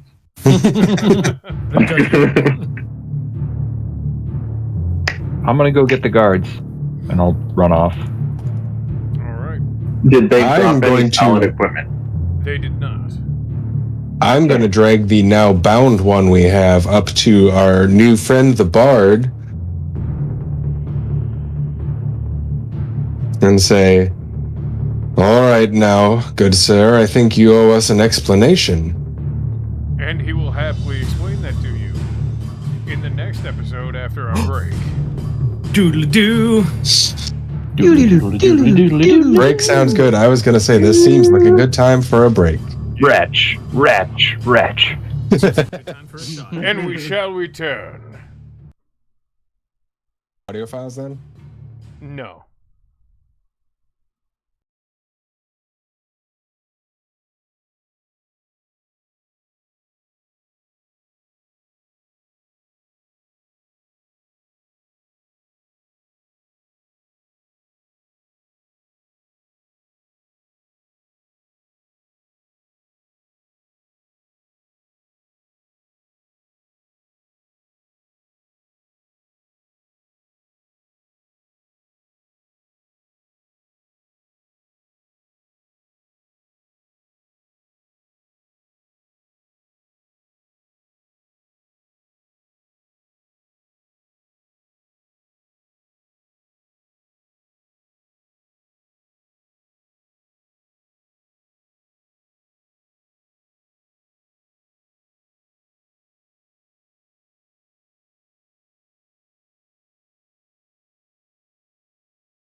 So, last time, you all made your way back to town after figuring everything out with Longclaw and how to set up the tavern and how to barter.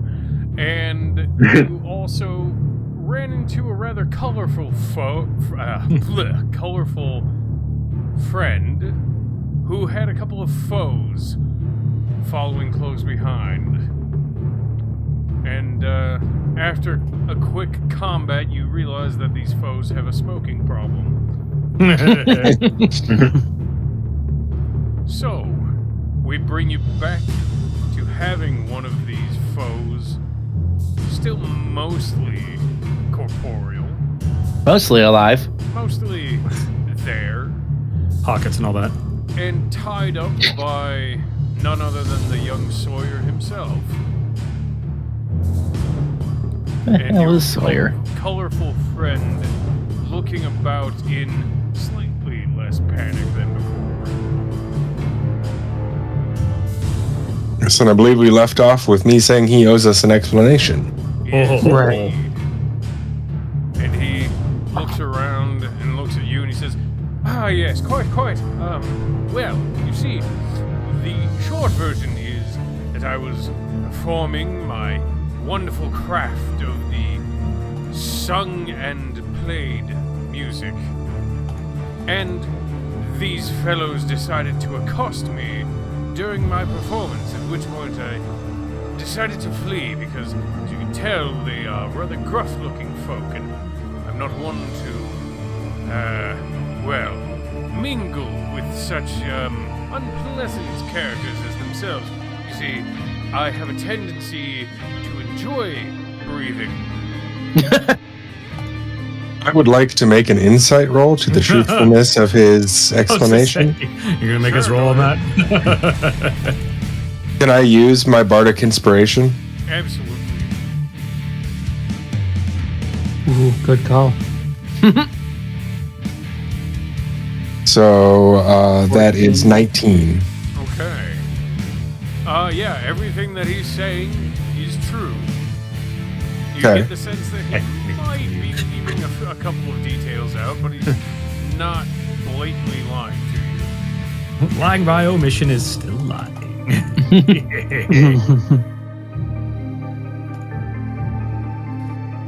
Sawyer, you feeling okay? At this Sawyer, point, the dock guards have finally started doing their job and Well, Sawyer ran and got them. arrived.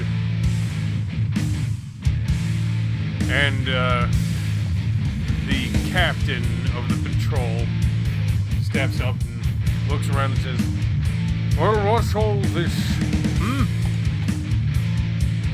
Is that Sawyer's character model? You've made quite a mess on these docks. I expect that you have a reason." Yeah, self-defense. Self-defense, you say? I do. I was there. These men attacked you, yes? Yes. Oh,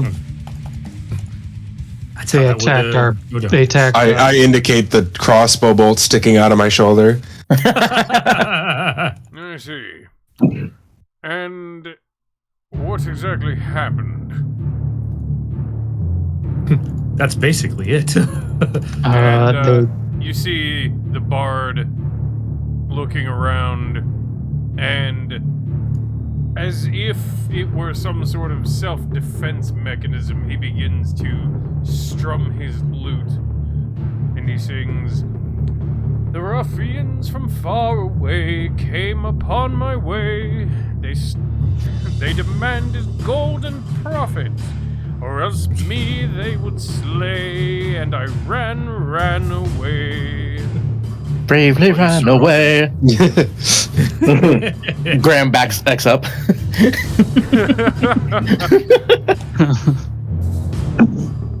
And he, bows to Graham for the extra help. And the captain of the guard looks at him and says, Wait a moment, I believe I've seen you before, haven't I? Oh no, that would be impossible. I've just arrived here today. Well, either way, keep this clean, yes? Pick up your own mess. I don't want anyone else getting involved in your, roughhousing. Has the guard seen these homeboys that turn into smoke before, considering he's, a guard and all?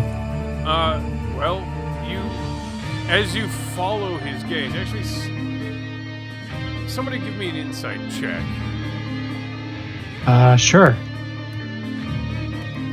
Or not. I can do investigation. 16. Not as high. So with a 16, you notice, the captain of the guard, whether he's doing so intentionally, you can't quite tell, but he's actually just not looking at the smoking bodies. Either he's ignoring them intentionally or somehow is not perceiving them at all. And he's also acting rather odd because in a situation like this, like those of you with any sort of experience dealing with military or guards or any sort of like official law, find it odd how lackadaisical he is acting about, Oh yeah, just to the death. Yeah, like leave it, just stop it, and we'll leave it to you from here. There's not really a typical city guard reaction. Mm-hmm. Can Hadrian get a sense? Is he under elevation? Is there a magical thing where he can't see the bodies, like he literally can't perceive them, or is he being corrupt and just going, yeah, well, not gonna take care of this? Yeah, what does Hadrian have for any way to detect such things? I mean, he's kind of a criminal already. Oh no, I've got the other side of that. Hadrian can spot a mole. There's an argument. There is an argument to at least know if he's showing signs of being under some sort of magical compulsion or something. Right, but that wouldn't be so easily distinguished from him being under a monetary compulsion. Yeah. Okay, then Hadrian's gonna, instead of trying to suss it out through observation, which Hadrian doesn't really have, he's just gonna go kind of sidle up to him and be like, "This kind of thing happen often in this town? Must be very bad for business." No, it doesn't happen often. If it did, there wouldn't be so many people here all the time. And the perpetrators, are they part of a local gang, maybe? Someone you're familiar with? I don't know. I thought they were your traveling companions. The people who attacked me were my traveling companions? I'm gonna hold the living one up right in front of the guard captain's face. What have you done with that man? Let him go. This is one of the men that attacked us, but at least we know we can see him. That's preposterous. Yeah, right? That man shops here every day. He's a tavern goer. Why do you have him tied? Is this one leaking smoke? Yeah, I was gonna say, is he still leaking smoke? He is. Is the guard unaffected by the nauseating smoke? He's not close enough. Why don't you bring him up? Maybe you have his identity mistaken. If you, my good Sir Knight, if you would bring him a little closer, maybe the guard can get a better impression. Do you do that?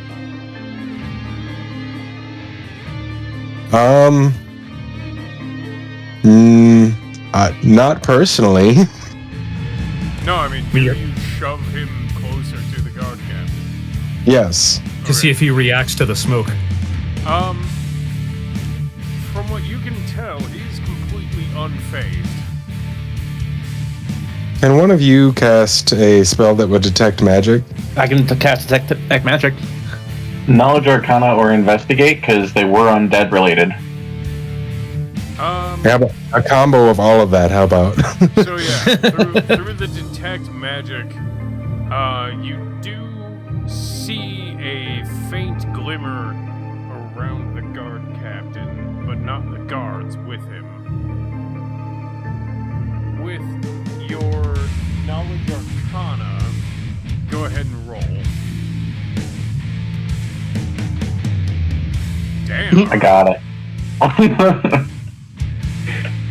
What's that? What do I know about my undead number? So, well, knowledge of undead would be religion, but with knowledge arcana, you can kind of tell that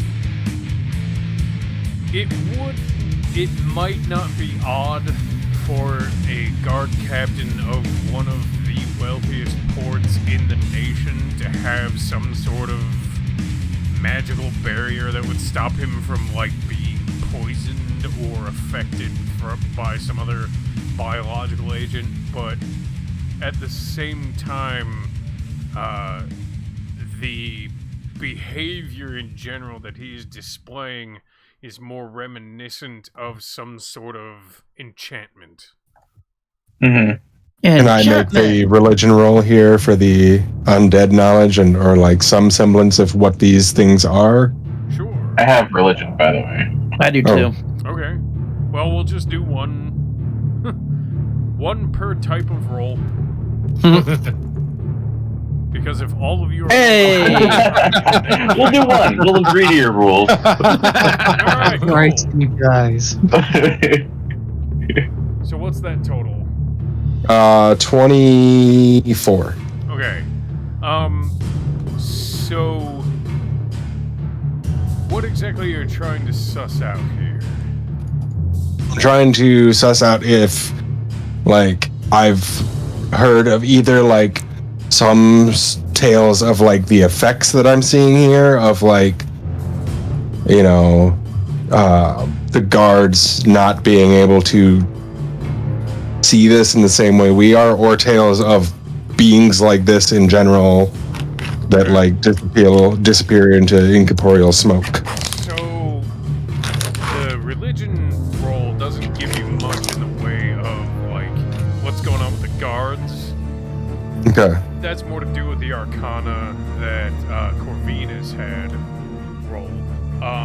But with as far as the undead sort of trying to see what the hell's turning into smoke, you know that some servants of undead are enchanted with spells that will make their youth everlasting, but only until they are slain or injured, and then that spell might begin to unravel.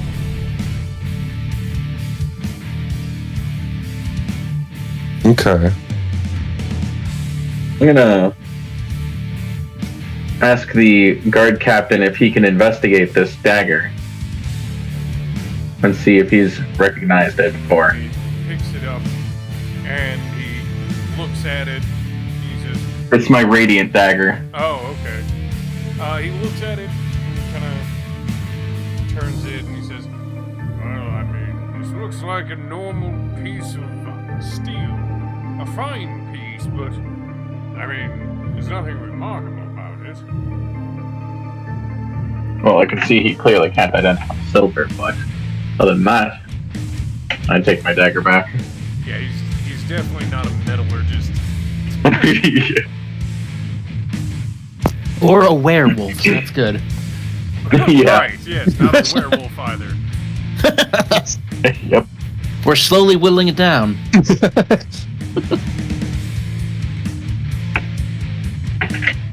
I say, clean this mess up and be on your way. I thought I made myself clear.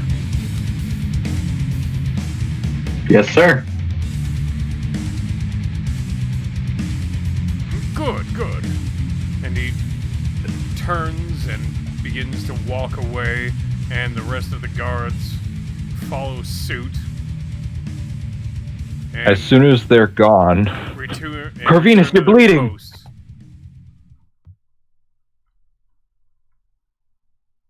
When did you get stabbed, Corvinus? What do you mean? You're bleeding. Oh, yeah, I am bleeding profusely. Huh, that is me. Huh. Come here, you git.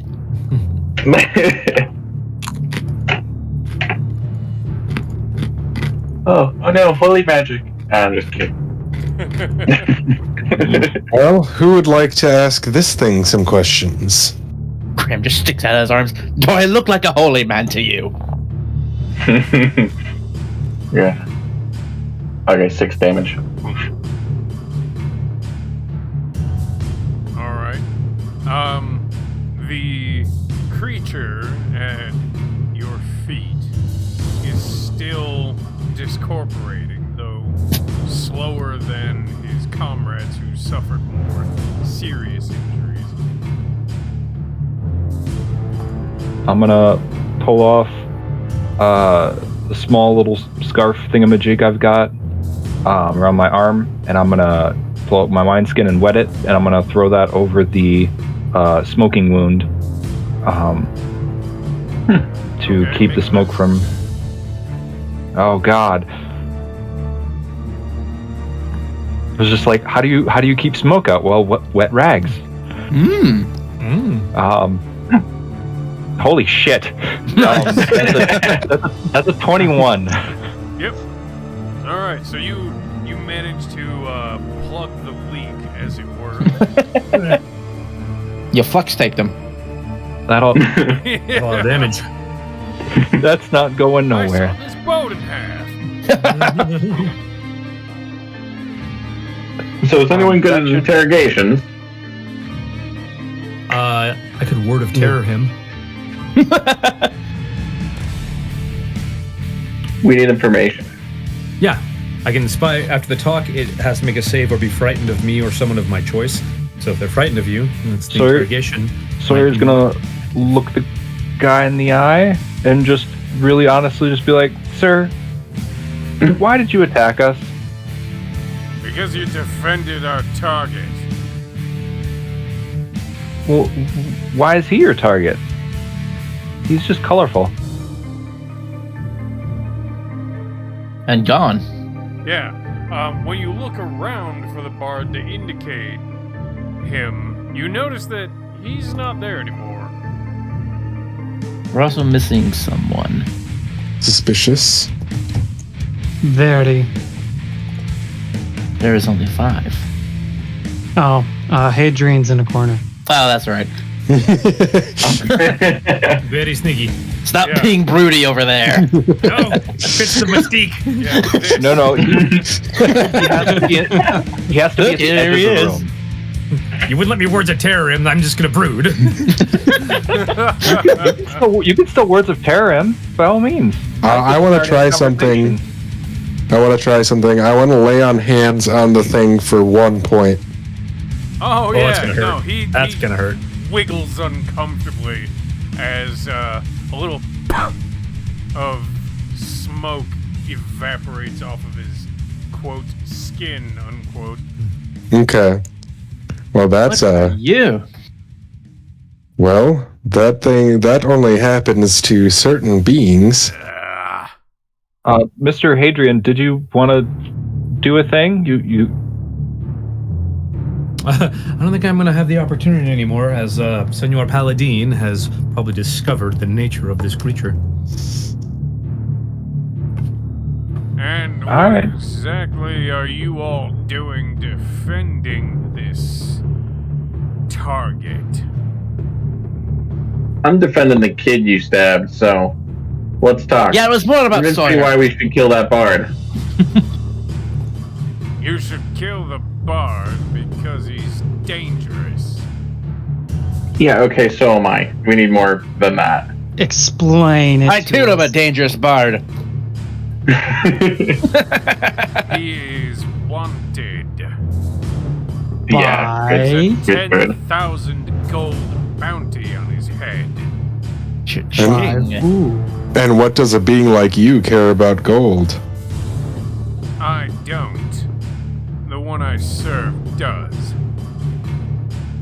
Oh yes, and who would that be dabbling in some shady black magic? And why would I tell you that? Because we asked nicely. Wow. I almost feel sorry enough for you to give you a little bit of info. Rolled feel sorry? Almost. Is that manipulation? What is that? What check is that? I'm curious.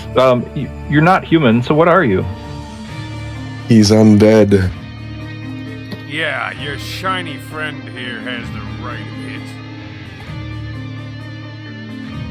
I haven't been The right to hit? What?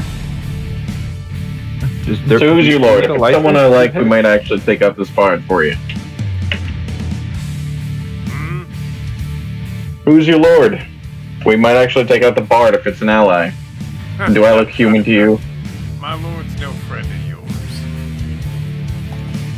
Ask your questions of this thing so that I may banish it in the name of Phalis. You're not gonna get any info out of me. I'm not scared of any of you. Okay, kill him. Yeah, I kill it. Does he have any distinguishing marks on it, on his armor or anything? Yeah, he actually has. So when you pull Had. the helmet off of his head, he actually has a mark of some variety. It's a religious symbol of some sort. Wait, before you stamped on do his that. forehead. Before you do that, Well, that'll work. Nat 20. to what? Knowledge religion. Oh, I was gonna draw it. Oh, yeah. Yeah, draw it. Okay. Draw it with your That, black blade. So, the symbol in question is a crescent turned to have the points up with a line down the middle and two half crescents from the point where the line crosses the original crescent, curving out downward. Okay. So you, Corvinus, you recognize this as a new religious symbol that has been cropping up for the last couple of years. You're not sure exactly what it is because nobody really knows which god it is, or even if it does represent a god, but it shows up typically in the context of marking an undead. Most scholars are theorizing that it's the mark of some sort of new death cult. Dionysus. Huh. God damn it. And you're not really, no one's really sure what their goals are, because whenever one of them is captured, they don't give any information. They seem And to they turn be to smoke. unable to be interrogated by normal means. Hmm. Can I tickle him? Yes. I look down at you. But there is one trend amongst the attempted interrogations, and that is they are never done with any sort of wizard present. And therefore there has never been any magic involved. Knowledge Arcana? For what? I can either cast Identify or just Knowledge Arcana on him, and since he's undead, I get advantage. Okay. So, what answers do you seek for the knowledge? I have wizard spells, Okay. so I'm looking to identify either what's on him or any magical. auras or whatnot. Because you said there's no wizard present. Being someone who investigates this, Okay. I'm inclined to think that it's some arcane-based. Right. And given what you have More deduced than thus that. far, you are guessing that casting Identify will probably be the more prudent course.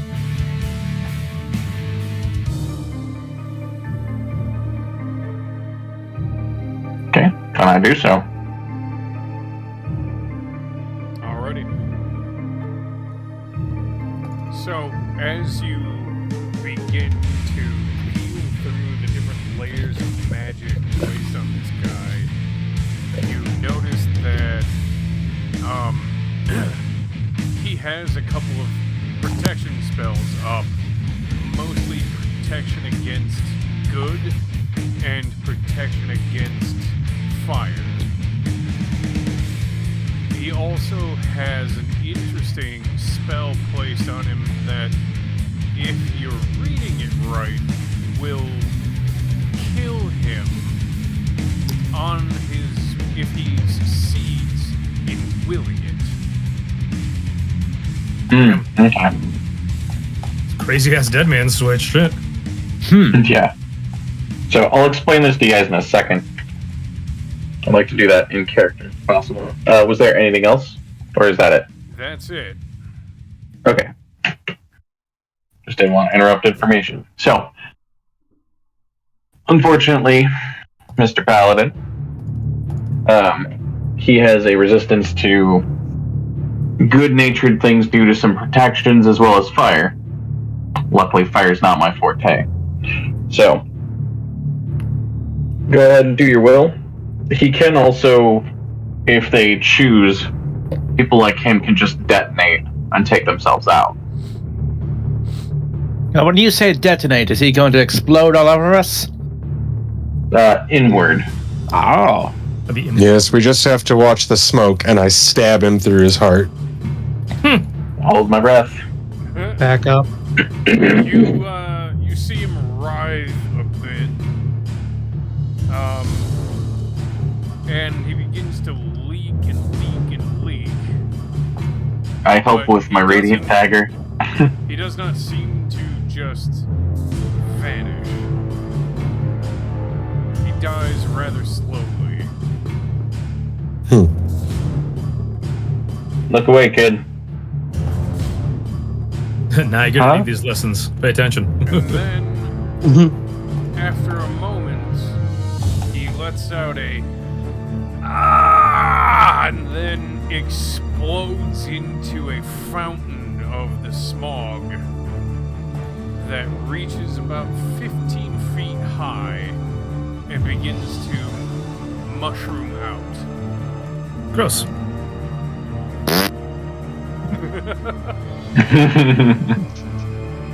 And any of the pedestrians, which there are several now that the fighting has stopped, that get caught in the fumes, for lack of a better term, begin to just puke everywhere. We should go. Yeah, the guard's not going to be happy. I should go.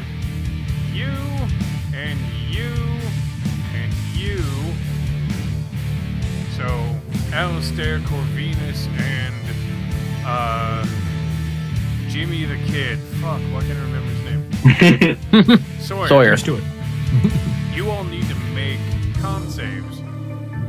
And we have advantage. Can we have an advantage because we were ready for it? Sure. Okay. I was holding my breath. Is it something that's breathed in? It is something that is smelled. I failed. Say, it's like tear gas. You can just hold your breath. It affects everything. Yeah, like it can get into your eyes and Tear ducts, Okay. the nasal 18. mucus. Ugh. That took a nice little step back.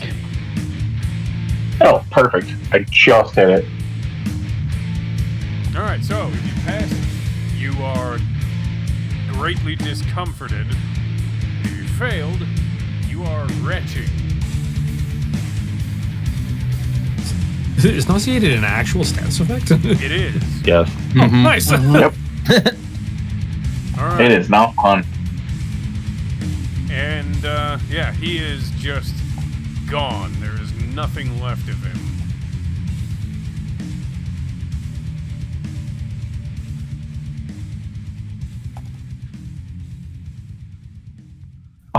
What you doing? Guys, the guards are coming.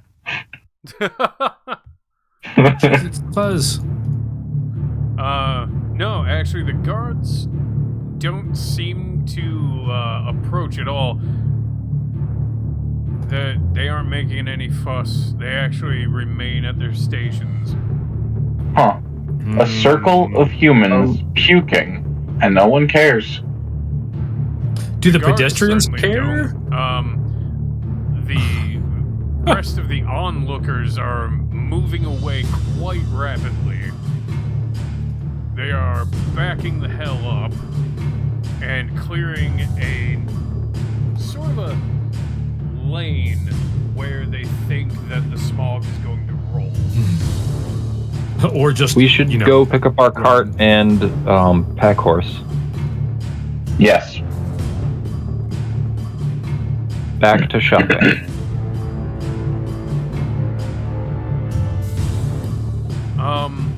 As you go back to the tent for the general store, the shopkeeper actually steps out and says, "Oh, good, you're here. You're here. Excellent. The horse and the cart have been ordered and shall be here within the hour." Excellent. Awesome. Our bard friend, do you think? Good job, Sawyer. I'm impressed and confused. Got yourself That's what into a I'm saying. battle as well as got our horse. We never made it here. That's why I said, do you think this was our bard friend? Oh. I'll ask the shopkeeper who placed the order. But your fancily dressed friend. There we go. And Well, that was nice of him. how much was it? Oh, Don't ask. He paid for the double wide cart with the 2 plow horses and dropped about 15 gold on the whole thing for some more accoutrement and bells and whistles on the cart. Not literal bells and whistles, mind you, but more fancy things. He strikes me No, as a Kim, I certain wouldn't be surprised. Wonder if he secretly works for the Empire. Wrong game. Oh shit, that's right. He's not out to murder your girlfriend. Oh. Or murder us because we're the king and he's not. Right. Huh? Because the crystal chose us and not him. You know. Yeah. And there's a racist Wookiee somewhere. It's a racist Wookiees lots of places, I imagine. No. After about 30 minutes of waiting, sure enough, a cart rolls up on the dock around the general store tent, and you see that the wagon has a hard top roof, and the whole thing is rather fancily decorated with a livery and silver trim, black paint with gold and white swirls around it, and the plow horses are very healthy by the look of them and are in fact blindered so that they don't panic in the giant crowd. Get the old spookachinos. They do seem a little bit uneasy about the smell, though. Mm-hmm. What with all We'll the quickly fog. move them. Yeah, we'll quickly move them along. You also see in the back of the cart a couple of boxes, and when you open them up, they contain a few weeks of rations. And not like standard trail rations, but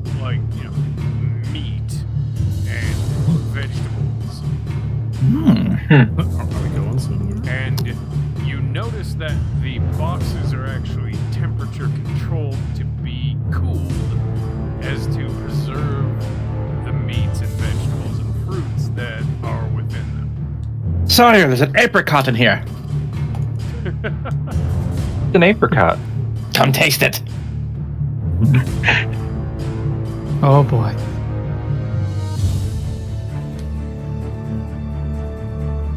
That's an little orange interesting fruit. taste.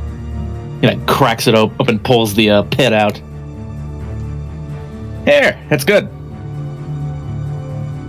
Go bite into it.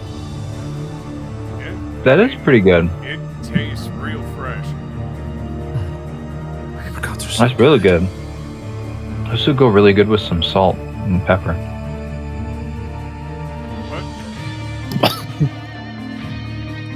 Graham Right, also saying that just what? kind of, huh?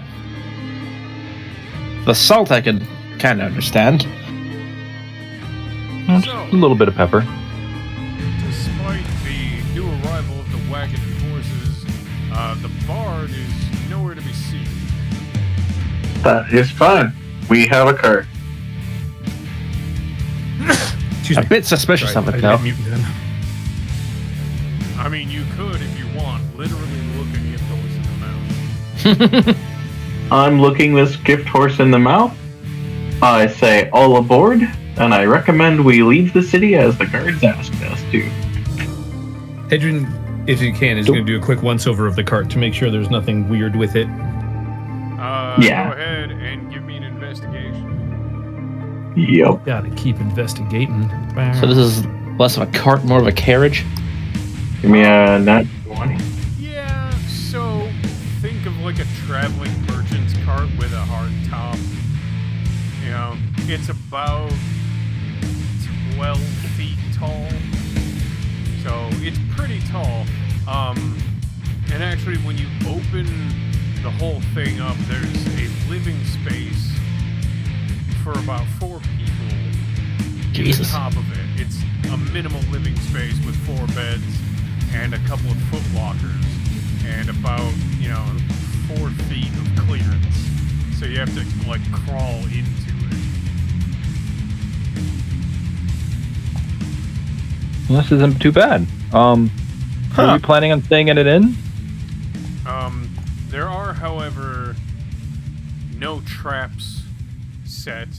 Every corner, every bevel, every little detail on the cart is finely crafted. It was certainly worth the money that was paid for it. Oh, yeah. Nice. He had. Like, you're guessing that he probably actually only paid about 40% of what this is worth. If what the shopkeep told you is true. He's got real good negotiation skills. Mm-hmm.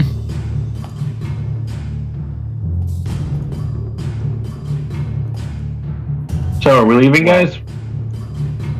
If you people do not mind, I believe I will accompany you till we know more about this situation. That's fine. You're getting kicked out of town too, apparently. Yeah, Another slight person to people. hunt the undead is always welcome. Oh, yeah. We I won't say no to having one one of... What is his god's name? Faithrus? What is it? Bayless. Phalus. Remember Phallic? Always glad to have one of Phalus's is with us.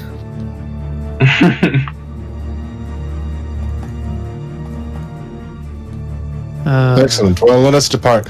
And before he does, he takes a small whistle out of his pocket and blows it, and a large hawk comes and lands on the saddle of his horse. Nice. Okay, Okay. well, get it. Do you have a dog too? No. No, that's my dog.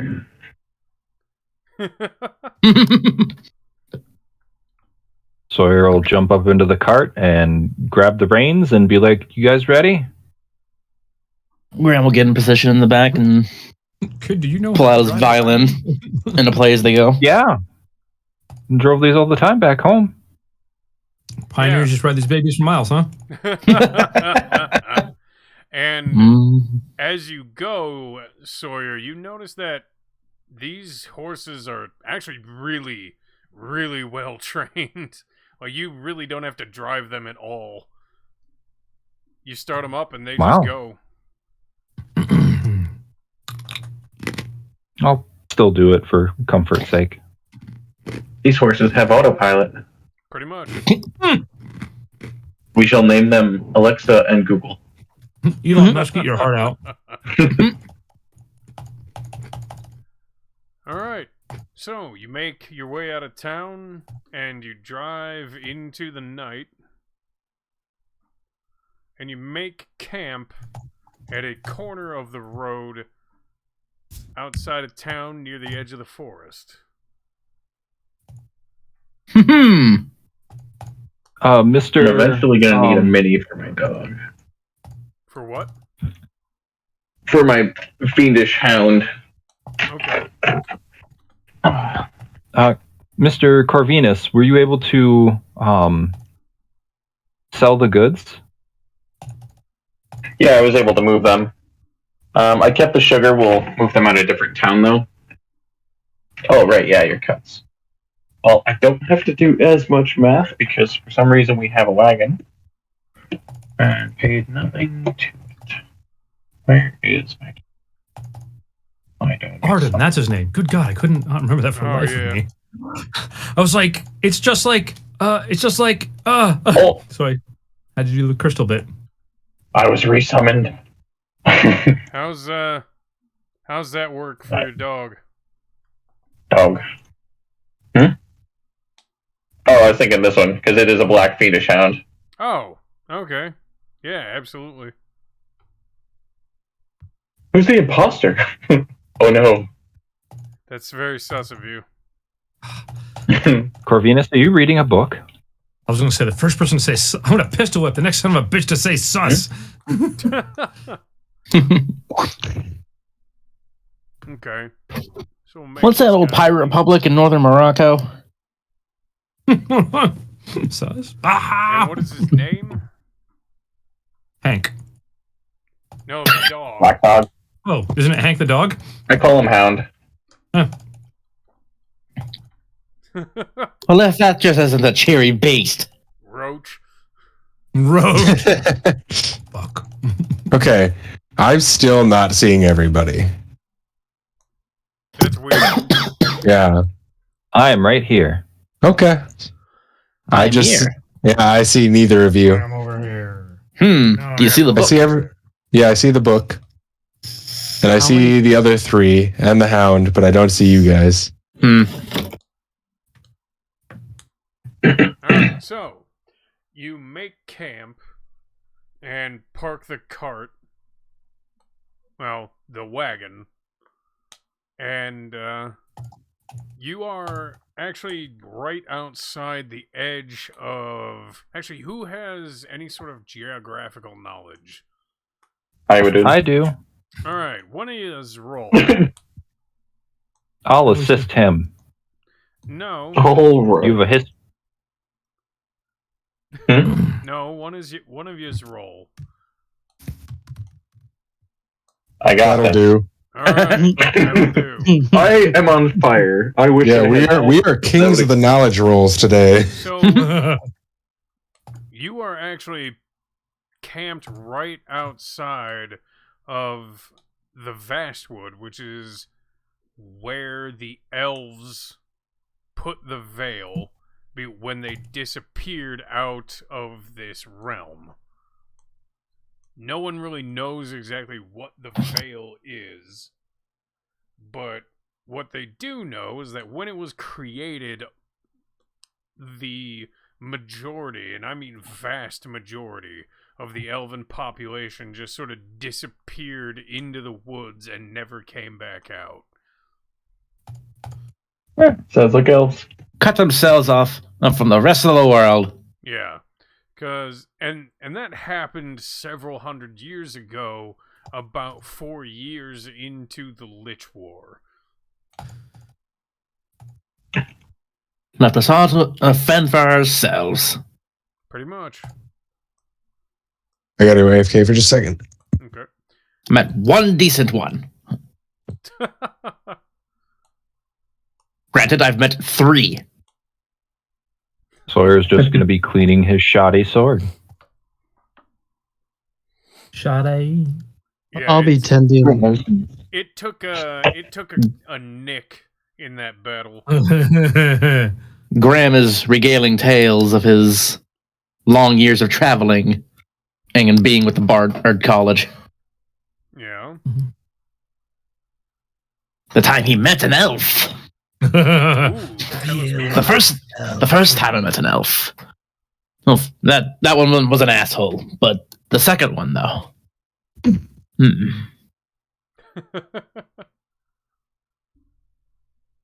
They're still out there somewhere. Not being an asshole. Corvinus pulls out a drink. Although for some reason it looks like an arcane bottle. Fancy. What you drinking, Mr. Corvinus? A good drink. As I kind of give him a humph. Wait, who gave me a hump? Brutus. Oh, Brutus probably knows my addiction. Absolutely. Yeah, I don't say anything towards it. No. Hey, Sergeant.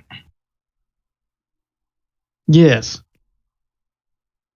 So, what are the odds you and your holy clothiness can make either holy water or healing potions? Well, I don't know how to bless. Corvinus, are you talking to Alistair or are you talking to Brutus? I'm talking to Sergeant Alistair. Oh, Alistair is AFK. Oh, earlier we were referencing that I had the title of sergeant, right? Yep. Mm-hmm. oh, was it your faded badge? Yes, it was my faded badge. Oh, This I is mixed one it of up. the sergeant's insignia. Oh, I wrote my notes down wrong. Dang it. That's okay. Yeah, Alistair's got the backhand on his shield.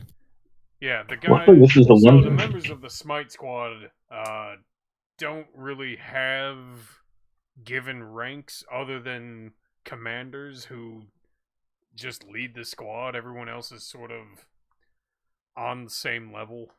They're knights, Yeah, I guess. kinda. No one outside of their ranks really understands their hierarchical structure. Okay. Well, it doesn't have So, a great plumage, so Yeah. I am back, and there's no awkward way to say this because of the group member, but I had to let Brutus out to potty.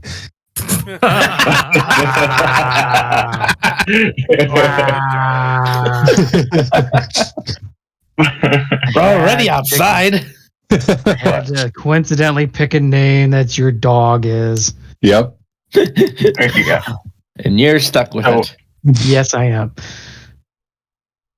Brutus, So, when you do get a chance, I am down a bolt. sure.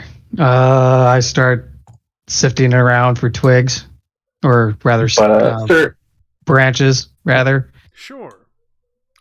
Sir Alistair, Yes. I'll wait for the GM to conclude one thing and then we'll. Yeah, I mean, it doesn't take you much time to find some decent wood. Right.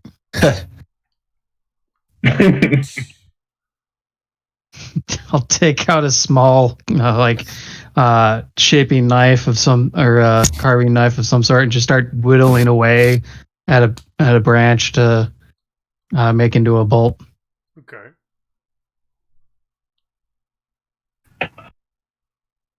I don't know how long Polishing you. tools? What? You have woodworking tools? I have Smith. I mean, I'm using a regular knife. Oh, okay. I thought you had specific woodworking tools. Never mind. No, I'm not the carpenter woodworking tools, if that's what you mean. Yeah, that's what I was. If you need stone shape, though,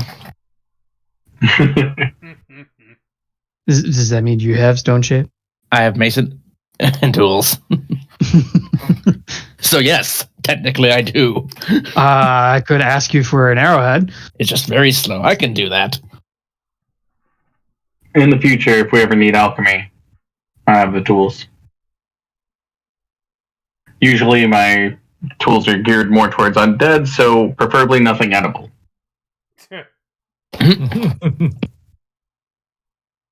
But Alistair, I was asking if you can, since you're a man of the cloth, make any holy water or healing potions. I can probably hold on. Let me see how that works exactly. Yeah, how would that work? You can't just bless it. So I probably know. I think it's like, isn't there a consecrate spell or something like that? Yeah. I think you can do it. Isn't that for ground though? Like an area? Yeah, sorry. I'm trying to look and see how holy water is made.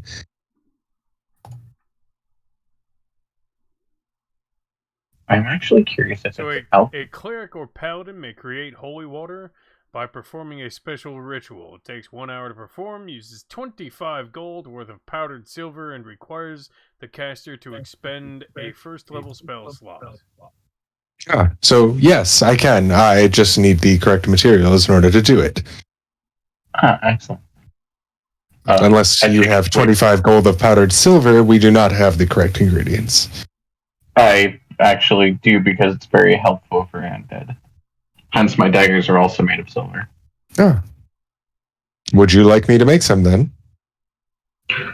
I definitely would. I put away the potion that I was just drinking. Alright, so you are able to create 1 flask, so we'll say 24 ounces of holy water.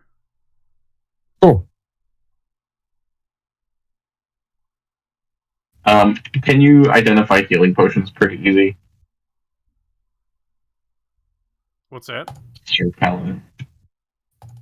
I don't know that I have that ability now. You do not. Well, I'm just curious if you've been around them. Okay.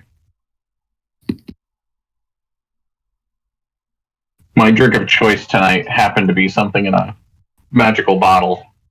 Not really a beer bottle kind of thing.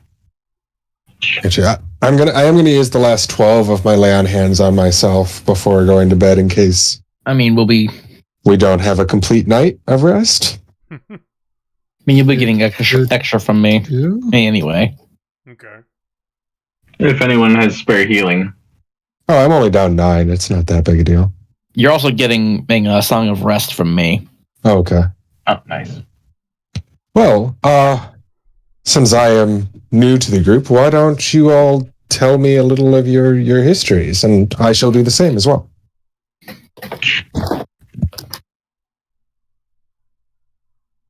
Well, as you can see from my insignia, I was in the army before 10 years ago in the war. Yes, an engineer, is it correct? Yes, I served as a field repair guy on the front lines. Admirable of you. I was with my master at the time, but due to a sudden horde of undead, we parted ways.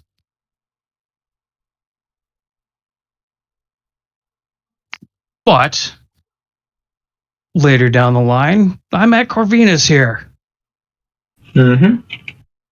And we went around taking care of the horde. Oh, good, but you never found your master again. Not yet. I am hoping he's alive.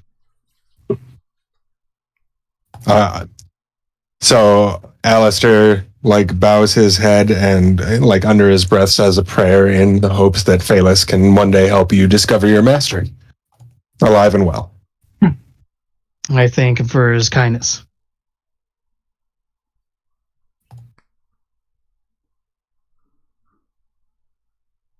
And you, lad, how about you?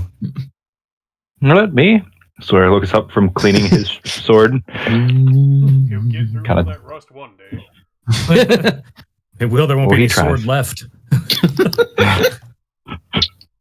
I left home a couple weeks ago, and every year on your 16th birthday, everyone goes off on some kind of pilgrimage for a year and then returns home to kind of figure out what they want to do. So yeah, I'm just I'm out here striking and doing what I can, and yeah. I'm going to, because of course Alistair has some, I'm going to hand him a polishing kit. Fantastic. I couldn't accept this. This is too much. It is nothing. You just use a little bit of it and rub the oil in. It will help the sword look better until we can find you a better one. Much appreciated. Thank you. He'll take it and he'll start using it. What about you, Master Dwarf? And Graham's been just slowly playing on his violin in this whole time, and a faint glow coming off the strings, which is basically how I'm saying a Song of Rest works. Nice. It's just gently invigorating everyone after the day.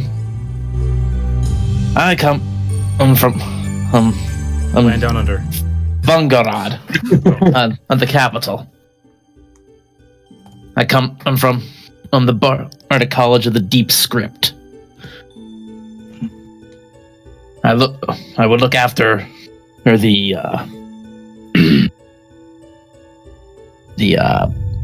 ancestral records of our people that go back to, goodness, thousands of years at this point. That is very interesting and a noble cause. I've heard dwarves care very much for their lineage. They do. And I'm out here searching for more stories to bring back and a few answers for myself. There are bits that are missing from mine.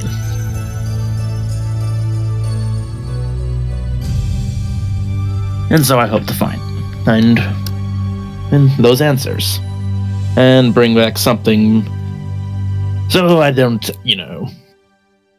stay on the bad list of the king.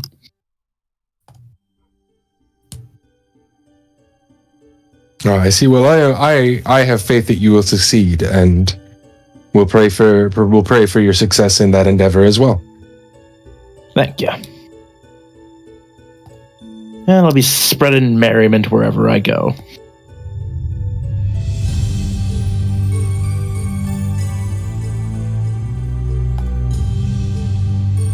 And does that just leave Corvinus then? And Sawyer. Oh yeah, Hadrian as well. Sorry, it's hard when I can't see all the. Oh yeah. Hadrian?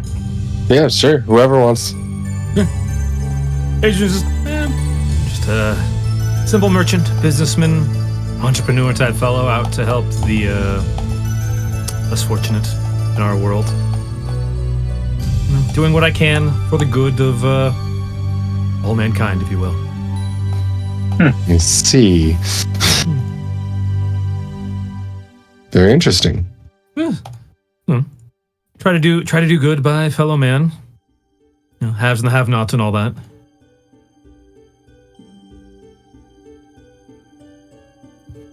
Go on, Hadrian. Tell us about your past.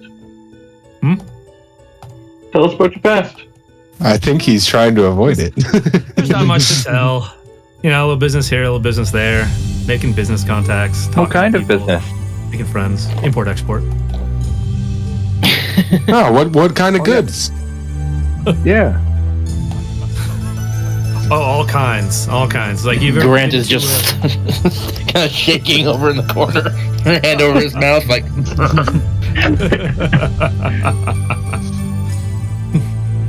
Remember the spices that we found in the cave? A lot like that. Lots of Spice goods. trade. Oh, you're a spice merchant. Oh. Among other things, yeah. I've traded my fair share of spices. The spice must flow. Well, helping your fellow man is always a good and worthy cause. That is my goal, and I'm glad you seem to see things the same way. Helping people is always the best course of action. Sawyer gets it. I'm glad we can all agree, Malthus.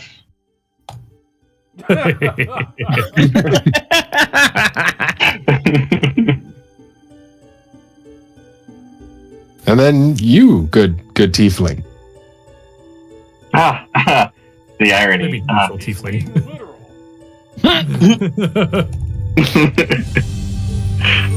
So, I, Corvinus Bloodhorn of the Bloodhorn family, I'm traveling alone to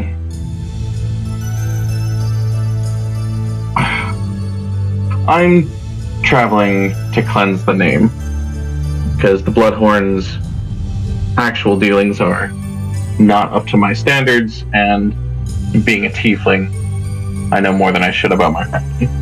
That aside, during my travels and during the war, I learned of many things to do to help rid the world of bad, and in order to possibly sanctify my own blood, I started to hunt the undead, that's how I met my friend here. Yes, well, I too thoroughly enjoy the hunting and ridding the world of the atrocities that are undead. All undead are surely a blight on this world. Fuck 'em. Here's your payments for the goods that were procured, and then also, if you wish to, I've separated the sugar into several pouches. I plan to use mine for favors when we meet nobility or people who could use a good lift up, as sugar is rare and this is actually a pure cut. So if you'd like, we can keep the sugar. If not, I can liquidate it for you guys. Just let me know. I hand you each a satchel, the 6 of us, with 56 gold in it. Nice. Not too shabby. We used to have a 6th companion. If you plan to stick around, I have no qualms with handing the 6th package to you. Yeah, the last time you Helen. saw Roger, he was still arguing with Longclaw about booze prices. Yeah. And being that neither of them really understand economics, you're guessing it's still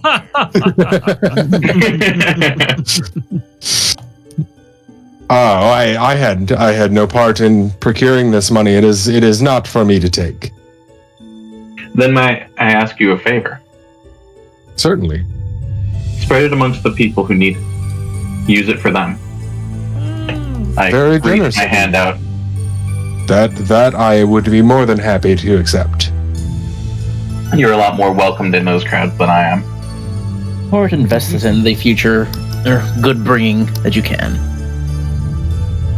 Yes, I shall. Thank you for your help of the people who need it.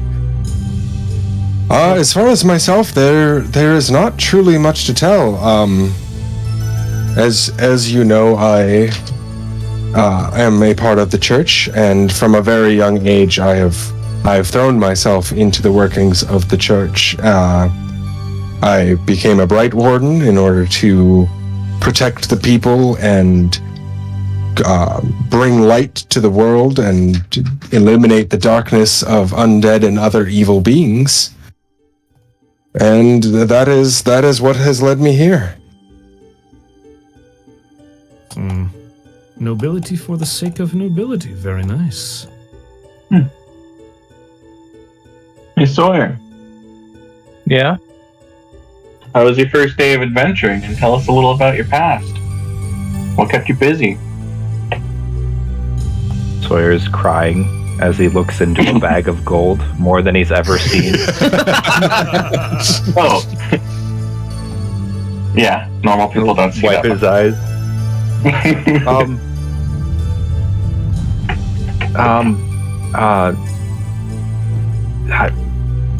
I think I've told you all already everything you need to know. I mean, everything I have on me is gifts, I guess, from family and friends. He'll hold up the longbow he has, and it's just a basic longbow, except for there's like intricate berries and vines carved on it. The shield he has, looking at it closer in the firelight, you guys can see there's a maker's mark of some kind, with Delicious.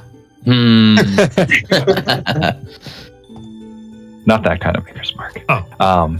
I say he's only 16. Yeah. Hey, you never know. And like he's got hatchets with on each of his hips, little hand axes that are also have a similar thing to it. And he's just like, yeah, my mama, she made me this backpack before I left, and my older brother Leo, he made me this shield, and my younger brother Maynard, him and my other brother, little brother Nick, they pulled their money and got me these two hand axes. Yeah, and then my friend Ash, she made me this bow. Yeah, it's. Oh yeah, and I can't forget my pa. He looks down at the armor that now has a piercing in it. My pa made me this leather vest. It did its job. It did its job. We can stitch it back up. It's leather. Alistair is gonna actually stand up and kind of move over here and say, Sawyer lad, come here. Okay. Bring your shield and your sword. He's got them. Okay. Now let's show you some ways to try to prevent that kind of slip through your defense next time. And he's going to start trying to just teach Sawyer some better shield techniques. Sure. Absolutely. Guard the center line. Clear the line. Mm-hmm. Don't get stabbed. Don't get stabbed. Yeah, don't get stabbed. Yeah, don't. absolutely. Under no circumstances get stabbed. And when you're done, bring me that vest. Don't drop your guard. Don't drop this. Yeah, he'll absorb everything he can. He'll hang on every word you say. Every little thing you advice you give him, he excitedly accepts. And yeah. So, Alistair, give me a wisdom. Okay. And Sawyer, give me an int. Just straight wisdom. Straight wisdom. Okay. Pass down your wisdom. Whoa, that went farther than I expected. My int is a total of 18. 15. You rolled off the table. Okay. So, as the next couple of hours pass and you train with Alistair, Sawyer, you feel like you're making good progress. This is the right first step on your hero's journey. And feel that with an instructor like Alistair, you can really make it. And you advance to level 3. Yay! Two things real quick. I will give you the the leather armor to mend. You have a leather working kit? I have mend. He's got a better thing. Story's eyes just get huge as it just fixes. As he just says some eyes. words and wiggles his fingers and it fixes. Yeah. As Graham draws his bow across the strings, things the strings light up gold, and the fibers of the leather are just stitched themselves back together. It look as So if there will was inspect no. it. Good as new. You were saying, Brutus? I was gonna say, like, it looks as if there's no wound or no Wow. cut at all. Yes. Thank you so much. What do I owe you? Nothing. I gotta give you something. No. No. And the last thing, Mr. Corvinus. I feel I can trust you with this money. I'm gonna hand you 40 gold. And the bag of sugar. Can you make sure this gets shipped back to my hometown? Yeah. Yeah. Elmbrook. Elmbrook. I get the specifics. Like I'd never heard of Elmbrook Is before. that in Saskatchewan or? Over there. Elmbrook.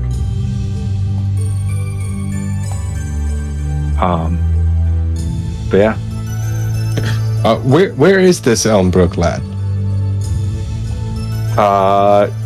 GM. It's about Improv. South. It's about 5 days journey north of here. Yes, Back well, in the perhaps you should. among some brooks and some elms. Yeah, perhaps you should hold on to it, and the best way to get it there will most likely be to bring it ourselves. Can But you go see back? that no, that's I can't go back until I've spent a year away. See. Well, I'm sure we can find a courier at some point then who knows Yeah. where Elmbrook is. I have no issues with a courier. Hopefully.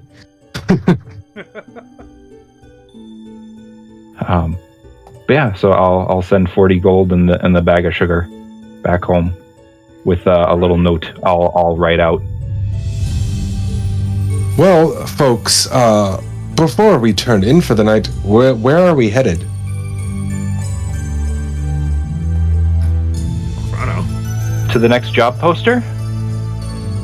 Next town, I guess. Well, you do have an unsolved mystery. Yeah, but we don't have any leads. Other than the bard, who seems to Yeah. be getting himself in trouble. We have the bard's wagon. He will show up. If the horses know where to go, we can just follow them. All right, then I guess, yes, to the next town, and let us see what good we can do there. Yes, you do. You, like Sawyer noted that the horses just autopiloted most of the time. So they seem to have a destination already ingrained in their minds. I mean, we can That follow is- the horses. Yeah, let's see where they lead us, and hopefully it's not some trap. Well, it's not to water. I'm sure we'll be fine. Okay. Shall we set a watch order then? Would anyone like me to liquidate their sugar? Hadrian's gonna hold on to his raw stock, Yeah. as it were. Alistair will hold on to his and hopefully brighten the day of some needy people with it. Graham's gonna keep hold of his. He doesn't get sugar much. Same. I put them into water skins. Okay. I put them into water skins so that way they're 5 pounds each. I hand you each 3 of them. Oh, if I could get some tea while we're on the road. Dirty leaf water. Ugh. Sweet Sweet dirty leaf water. No, hold on. No, I do have some. I have some tea. You have tea? Yes. Excellent. I'll take first watch. Let's just get some tea going. It'll help.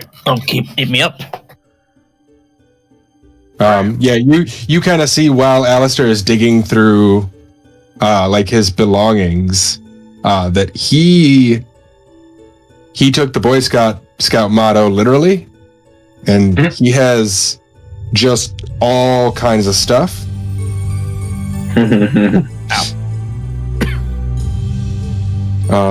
Oh my. And there's also, like, as he lays down in his tent, he puts a small chest from his saddlebags into the tent and lights a small candle on top of it and goes to sleep, saying he will take second watch. Most excellent. I'll take last. I'll join you at the last watch. I'm gonna sleep in the wagon. Graham's gonna get a couple of little mugs. Let's split it into 4 then, and that's a 2-hour watch apiece. Sounds good to me. All right. Okay. So, Graham sleep. Graham's gonna make some tea and get to roll watch him. perception with disadvantage. Disadvantage. I've got tea. Yeah, but you're making the tea. It doesn't take that long to make It doesn't tea. take that long. Fair enough. especially not with a fire going already. Fair enough. I'm an alchemist. I'm an alcoholic. Yeah. That would be a 15. Okay.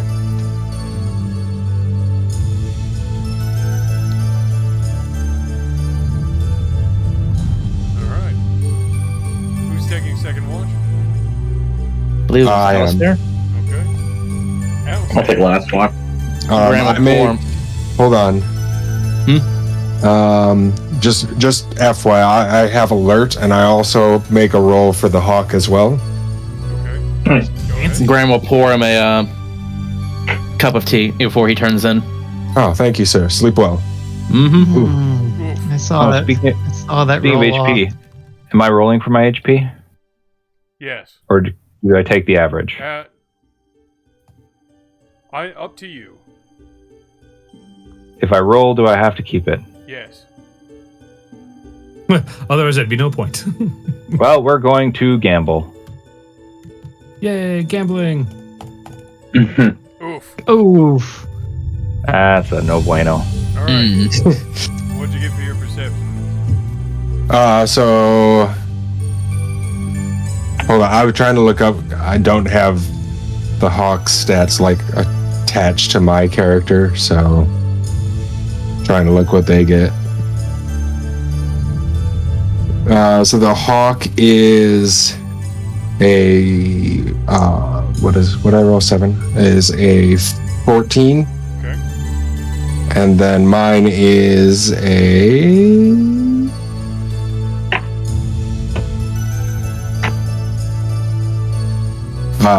6. So Oof.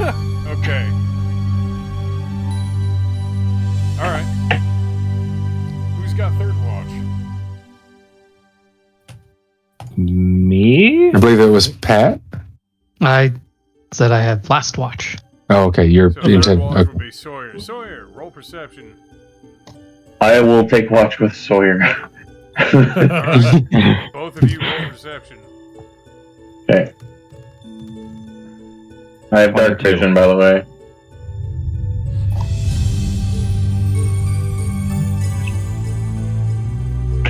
$22. Okay. Corvinus. 17. Okay. And who's got last watch, Pat? Yeah. Go ahead and roll perception.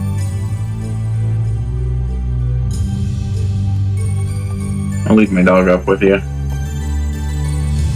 Ooh. I've got 11. Okay. Alright. So the night passes without incident. that we know of. Yeah, right. Towards the end of my shift, I'll start making breakfast. Nice. You gonna screw with us, Chris? So, And make the Brutus roll a performance roll for cooking? no. He's done this enough times. He knows what he's doing. All right. However, Hadrian, Yeah. in your dreams, Here we go. you begin to have a pleasant dream. You know, nice, Don't like to begin to that. Yeah. Right? nice, pleasant Do I see? dream, Do I see the God of War? and then your vision of a tavern and drink with friends and, you know, joviality shifts to a mob of large, gruff-looking non-humans, a couple of minotaurs, a half-giant, Oh my. a bugbear, a couple of hobgoblins break into the tavern and begin to fight amongst the humans, killing a few and maiming several. And as you stand to fight, you feel a rush of hatred, joined by a rush of strength and power. I approve of all of these things. And you draw the dagger from your side and you throw it, and it embeds itself in the skull of a minotaur, dropping it instantly. Goddamn right. And you feel compelled to reach out and tug, and that action pulls the dagger out of the skull of the minotaur back into your hand, and you repeat the motions again and again and again, and every single time the hate within you grows until all of the intruders lay slaughtered on the floor of the tavern. And Fucking forget it. you stand above their corpses, breathing heavily, your face coated in blood. And you begin to laugh with this manic joy of slaughtering these vile creatures. And you wake up with a heat in your chest. But it quickly dissipates as you regain your composure and become aware of your surroundings. And even as you stand up, the vividness of the dream begins to fade, but the memory stays as if charred into your mind.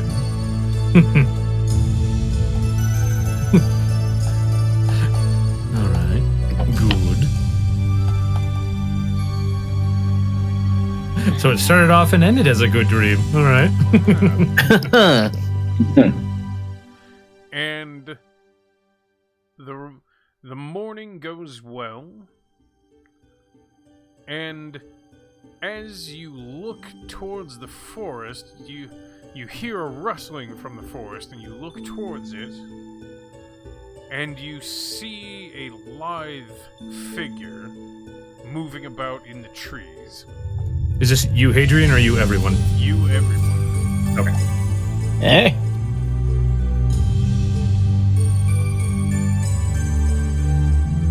Number 4? Would I be able to think of any elven bows with knowledge history? Go ahead and roll.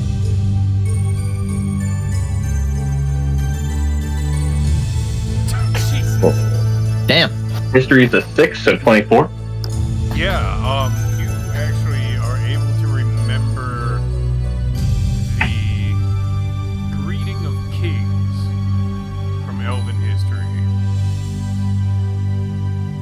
I eloquently bullshit my way and pretend I'm bowing to an elven king.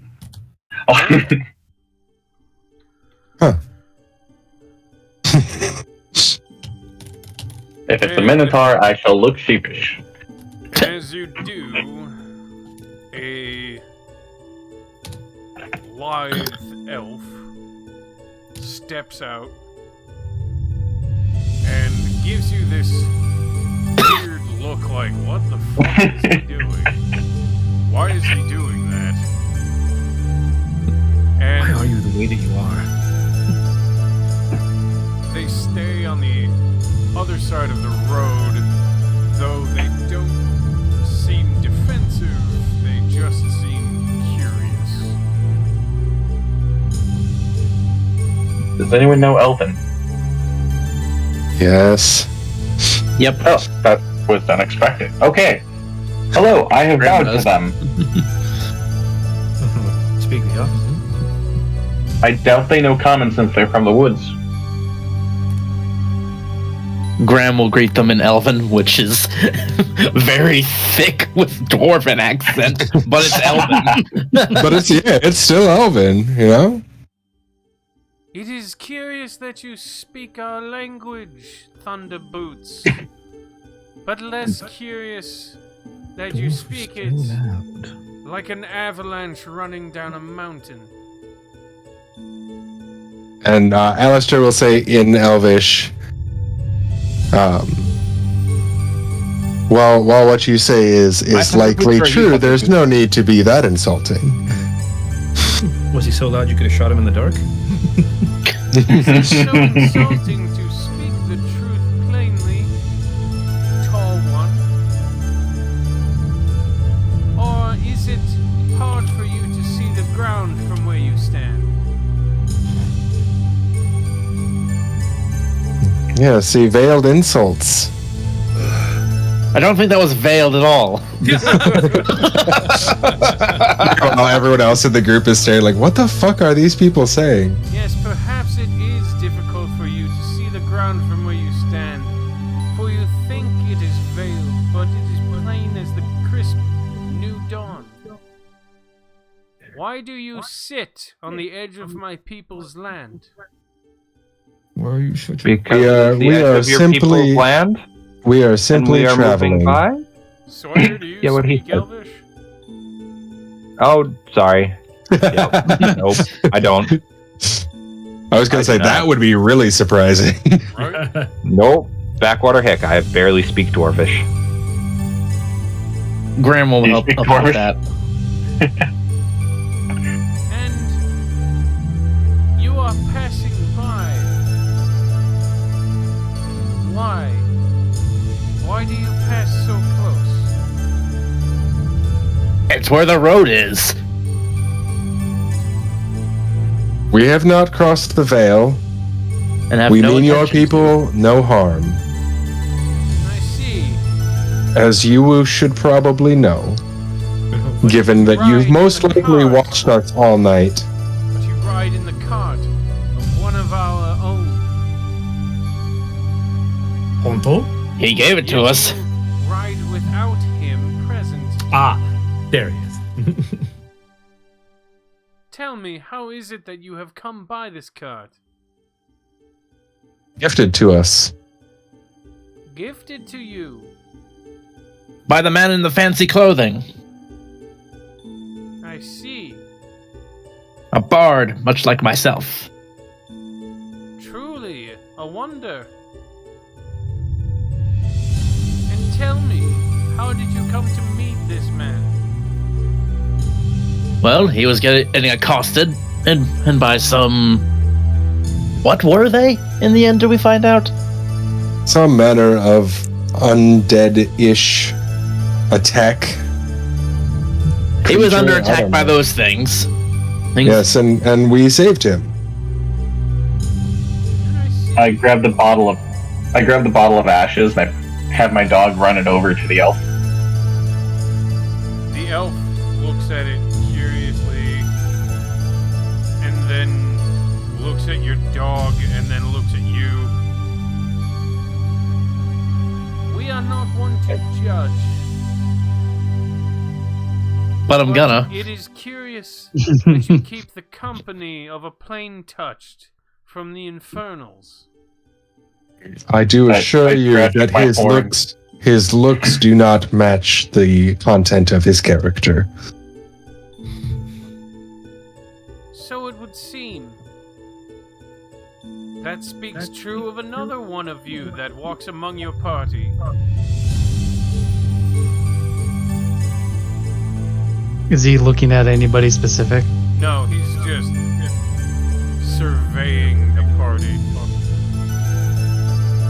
This whole time, their expression has kept aloof. And then they switch to the common tongue. You all have done us a great favor in saving the one who owns the cart in which you ride. However, I beseech you, find him and bring him back. His presence is needed in his home, not outside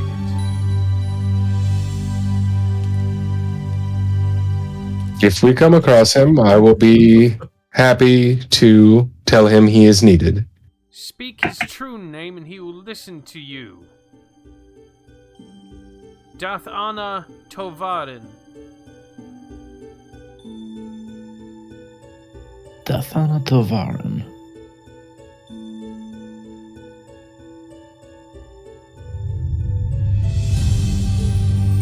And with this, I leave you with a gift.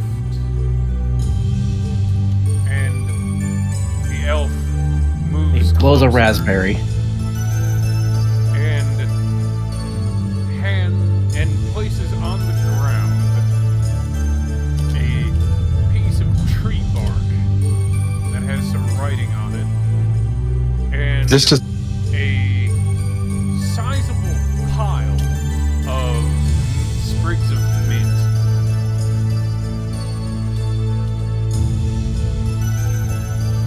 we thank you for this gift. Turns and leaves. To sate my curiosity, can I try to make a perception check to see how much backup is in the trees?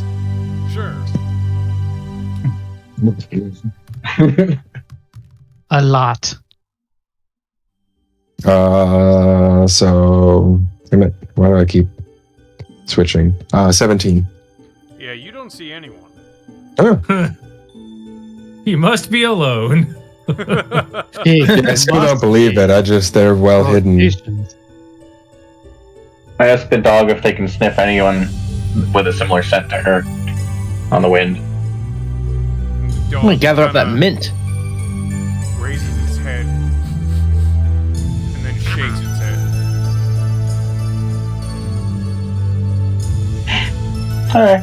They smell like forest anyway. I didn't I'm expect- I'm messaging you something, Chris. Just FYI. Okay. I'm gonna go get the mint and stuff and bring it back. Okay. Go ahead and roll Knowledge Arcana.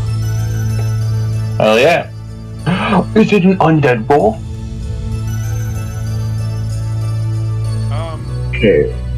No, So it's the 18. bark- The writing on the bark is the elven form of the spell Goodberry. Oh hell yeah. Welcome to Goodberry. And from your recollection, you know that the material component for Goodberry is a sprig of either mint or mistletoe.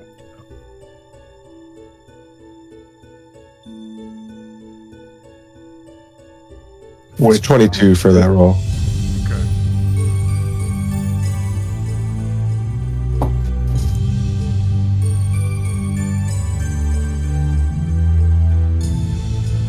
Oops.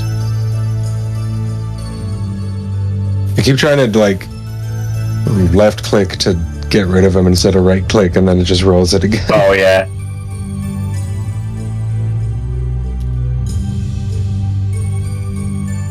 So, yeah, you have the material components because with the sprig of mistletoe, the material component is not consumed, but with the sprig of mint, it is. So you have the material components to cast Good Ooh. Oh, nice. Yay, provisions. It's not llama's bread. Llama bread. Llama bread. Yay, llama face bread. Wait. What? And with that interesting encounter, we bring this chapter of the story to a close. Dun dun dun. Dun, dun, dun, dun.